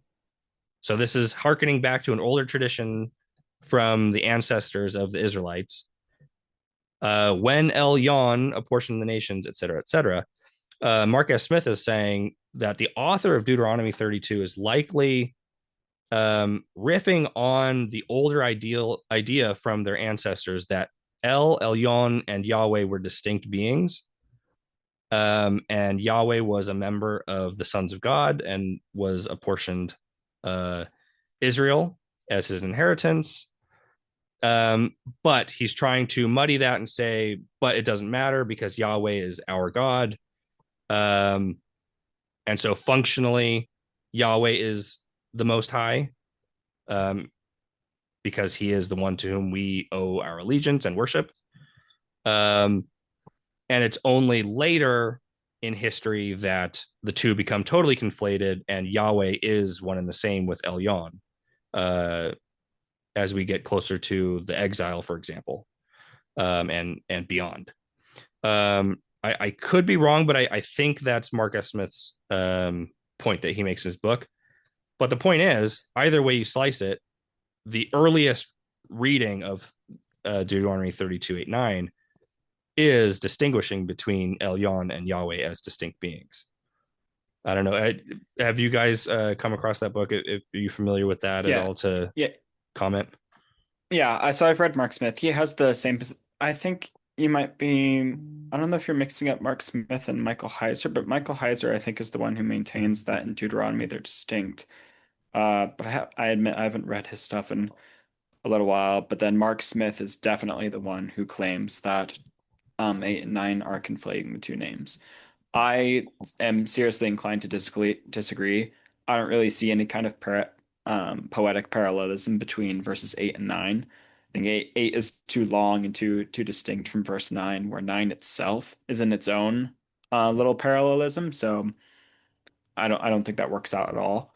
As to them being separate as well, a comparative text I like to use a lot for reference is actually Judges 11:24. People don't bring this up a lot. I'm not sure why. But it's Jephthah, he says, probably talking to some Moabites, should you not possess what your God Chemosh gives you to possess? And should we not be the ones to possess everything that the Lord our God has conquered for our benefit? And so here there are two things that I see here. One is that Chemosh is just outright acknowledged as a Yeah. deity who is over Moab and gave them his inheritance, much like verse 9 of Deuteronomy 32. The second thing is that they're talking about the Yahweh Eloheinu has conquered those things for his benefit. That matches with the father-son aged warlike divide that we would expect from an El Yahweh or an Elu Balu relationship that we have mirrored in Israel. And so I think that strengthens the idea that in Deuteronomy 32:8 and 9, Elyon and Yahweh are definitely distinct individuals, and one is giving to the other an inheritance. Judges 11 recontextualizes that in the sense of a war because that's their context, and their cultural heritage at this point. And and so yeah, that's what I have to say about the apologetic that no, they're just being muddied in this, and like the author is like pretty much just squishing them together. I don't think that's very convincing at all. I know Mark Smith makes that point in Yeah, God and translations for and you sure. you may be right. I might be mixing them up, Maybe. I because don't it has been I'm a while since I've read them. But I just know Michael Heiser is the more like forceful of the two of them. Mark Smith is more the one to well, try to harmonize yeah, it a little. I remember Mark Smith being a bit softer around the edges and trying to um, not just harmonize everything, but he was much more willing to be pliable Yeah. in how he viewed the history of this. Whereas, yeah, you're right. Heiser, in at least in his pop work, is much more forceful and like, nope, this is what it means, and it's this Yeah. interpretation. And it's because and I think this like understanding at least I don't know exactly how long it persists, but at the very least the idea that there are gods over the other nations that um kind of just do their own thing. I mean, we get that as late as Daniel, which is I probably around think the we get it. Maccabean period. I think we get it as late as Paul. Yeah, I Paul's good think too. Paul because Fredrickson has a great article on that actually. yeah, But I mean, just like yeah, hers is the paper on like Paul and the many gods of monotheism. yeah, Or so, well, I can't remember the title of it, Herod, but Philo, Paul, and yeah, the many gods of Jewish monotheism. yeah, Excellent article. Really jumpstarted my search into a lot of this stuff. But I mean, if we're talking just Hebrew Bible, even at the very end with Daniel, he's saying, talking about the angel of Persia and other angels over various nations who are in conflict with one another, that very much still maintains this understanding of Judges 11, where the Lord our God is a conqueror or a warrior. And so, I mean, even yeah. in like small groups, this understanding persists, even if textually in the Hebrew Bible as we had it, it's a little, I don't want to say like totally fruitless, but not very easy to go and hunt for distinctions between El and Yahweh because they're so functionally conflated elsewhere, Right. Yeah, not yeah. here. I will say too, with respect to Paul, because you mentioned Paul or Fredrickson, and that is a good paper. I'll have to include that as well. David Burnett has a paper on the Deuteronomic scriptural matrix of something or other. It's a ridiculously long title, but he has a paper talking about the resurrection in Paul's view, like in 1 Corinthians 15, and also other places like in Romans, where Paul is directly quoting from Deuteronomy chapter 4, verses 19 and 20, which we read tonight, uh, and showing how Paul is using these verses to support an idea that's been maintained even through Philo, that these other principalities and powers are those gods of the or the divine hosts of heaven, uh, including the sun, moon, and the stars, and how he views the glory of the resurrected body in the eschaton, in the resurrection, the the sort of the resurrection, right? Is in comparison to the glory of the divine beings of the heavenly host, the sun, moon, and the stars. And he uses Paul referencing Deuteronomy 4, 19 and 20 to make a point there. So that's all really fascinating too, which makes me think that Paul is reaching back into an earlier Israelite tradition to make a point with respect to the divine beings still being active and existing Yeah. in the universe. Definitely giving a lot of food and fuel for Gnostics to come along too and Oh, do what they sure. want. Yeah, yeah, yeah. My last point too, or maybe 2 points. One is kind of a backup. If we're going to back up to verse 8 and 9 here, the the reading that we're all mostly familiar with, sons of Israel. Um, so one point I'll make, and then I want to move on to my more important point.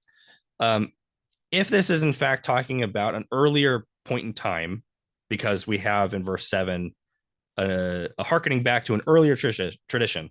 Ask your fathers and they'll tell you. Ask your elders and they will say, this is what happened at the divvying up of the nations, the dividing of the nations to the B'nai Israel. Well, just logically speaking, if this is harkening back to the time when the nations were divided, like the table of nations in Genesis 10 and 11, Israel wouldn't exist yet. So this just doesn't make sense at all logically. How can you divide according to the number of a people who won't exist for another 1,000 years? Yeah, and especially when you say like the children of Israel, and Yeah, you're talking about a moment where Jacob didn't even exist, this Right. reading is just absolutely nonsensical. Yeah. So most Um, people reject it. so just logically speaking, it doesn't make sense. Linguistically, it doesn't make sense. Historically, it doesn't make sense. So the earlier reading, B'nai Elohim, which has been long, as David mentioned, has been long sort of implied by many scholars to be probably the earliest reading because it makes the most sense. Congratulations, we now have physical, historical evidence, archaeological evidence supporting that earlier rendering. Uh, and there was rejoicing in heaven. Um, but the other point I want to make too, and this is a point that a lot of apologists and folks who want to maintain that El or Elyon and Yahweh are one and the same and can somehow retain to himself his own uh, portion of the inheritance and so forth, because Yahweh is referred to elsewhere with the epithet Elyon in the Hebrew Bible. And if you are the Most High, then you don't receive anything from anybody. You are the one who has all, and you're just giving out portions to others. The point I want to make here is we have direct evidence from the Baal cycle in KTU 1.3 where Baal, who is one of the sons of El or Elu, the father god, upon his conquest and victory over Yom and Mot, the sea and death gods, petitions Elu or El, the Most High, for a an inheritance on Mount Saphon to build his own palace temple. Uh, and in this text, in the Baal cycle, because of everything that Baal had done, becomes known as the Most High, or the Most High amongst this pantheon of other sons of God, sons of Elu, or sons of Asherah. Well, Baal is very clearly distinguished from El or Elu all throughout this Baal cycle in the Ugaritic literature. It's very clear. There's no ifs, ands, or buts about it. He is a very distinct and separate deity from Elu. Elu is always referred to as the high god and the father god over all the other gods, and it's his court, it's his council. However, at various points, Baal, because of his conquest and his power and dominion, becomes a recipient of the epithet of Elyon or Most High. So there are times in which Baal can be referenced as Most High. However, he still in the Baal cycle has to plead to Elu or El, the father god, for permission to receive an inheritance. And it's the same language, the same vassal treaty language, the chelek of his nachala, the portion of his inheritance from Elu in order to go make his palace temple on Mount Saphon. So if you think that by reading these verses to mean no, Yahweh has to be the Most High because only the Most High can divvy up other things and retain things to himself, because that's the only way it makes sense for your monotheism, then not only are you incorrect, but we have actual real examples from the Baal cycle directly refuting that you would even need that kind of rendering.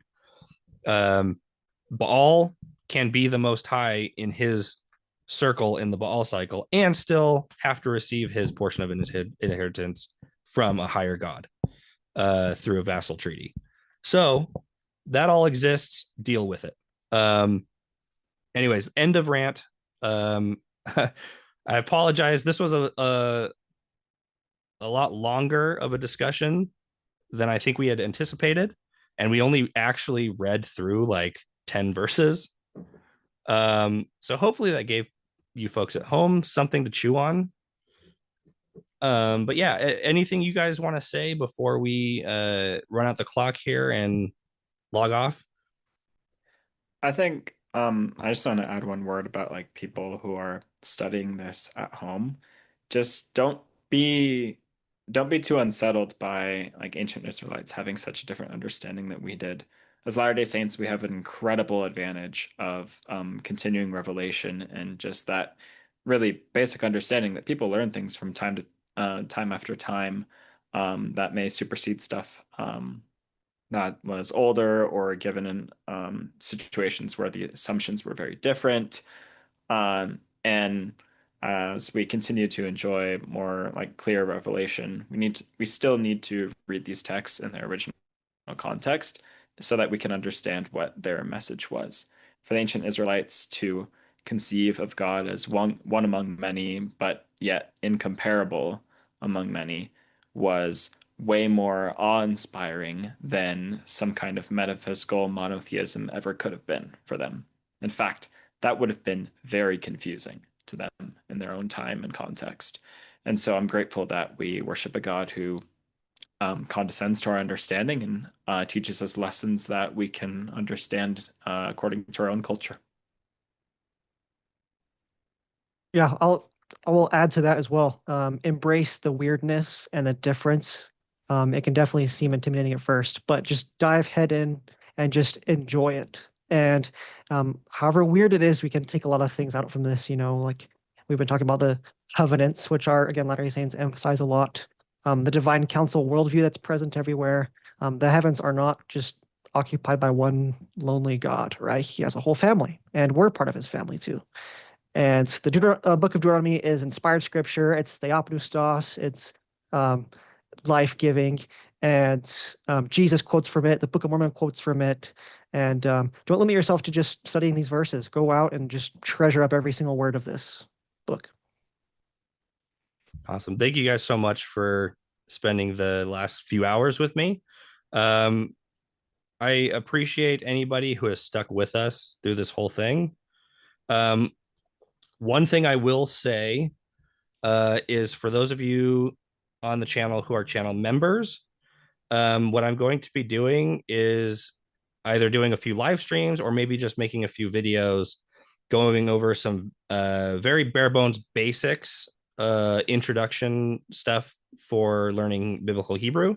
So stuff like the alphabet and the Nakud, the vowel markers, and how you read uh, um, the language of biblical Hebrew, and maybe a couple other rules and things that are very helpful as an introduction. I'm going to use some textbooks that I have at my disposal to do that.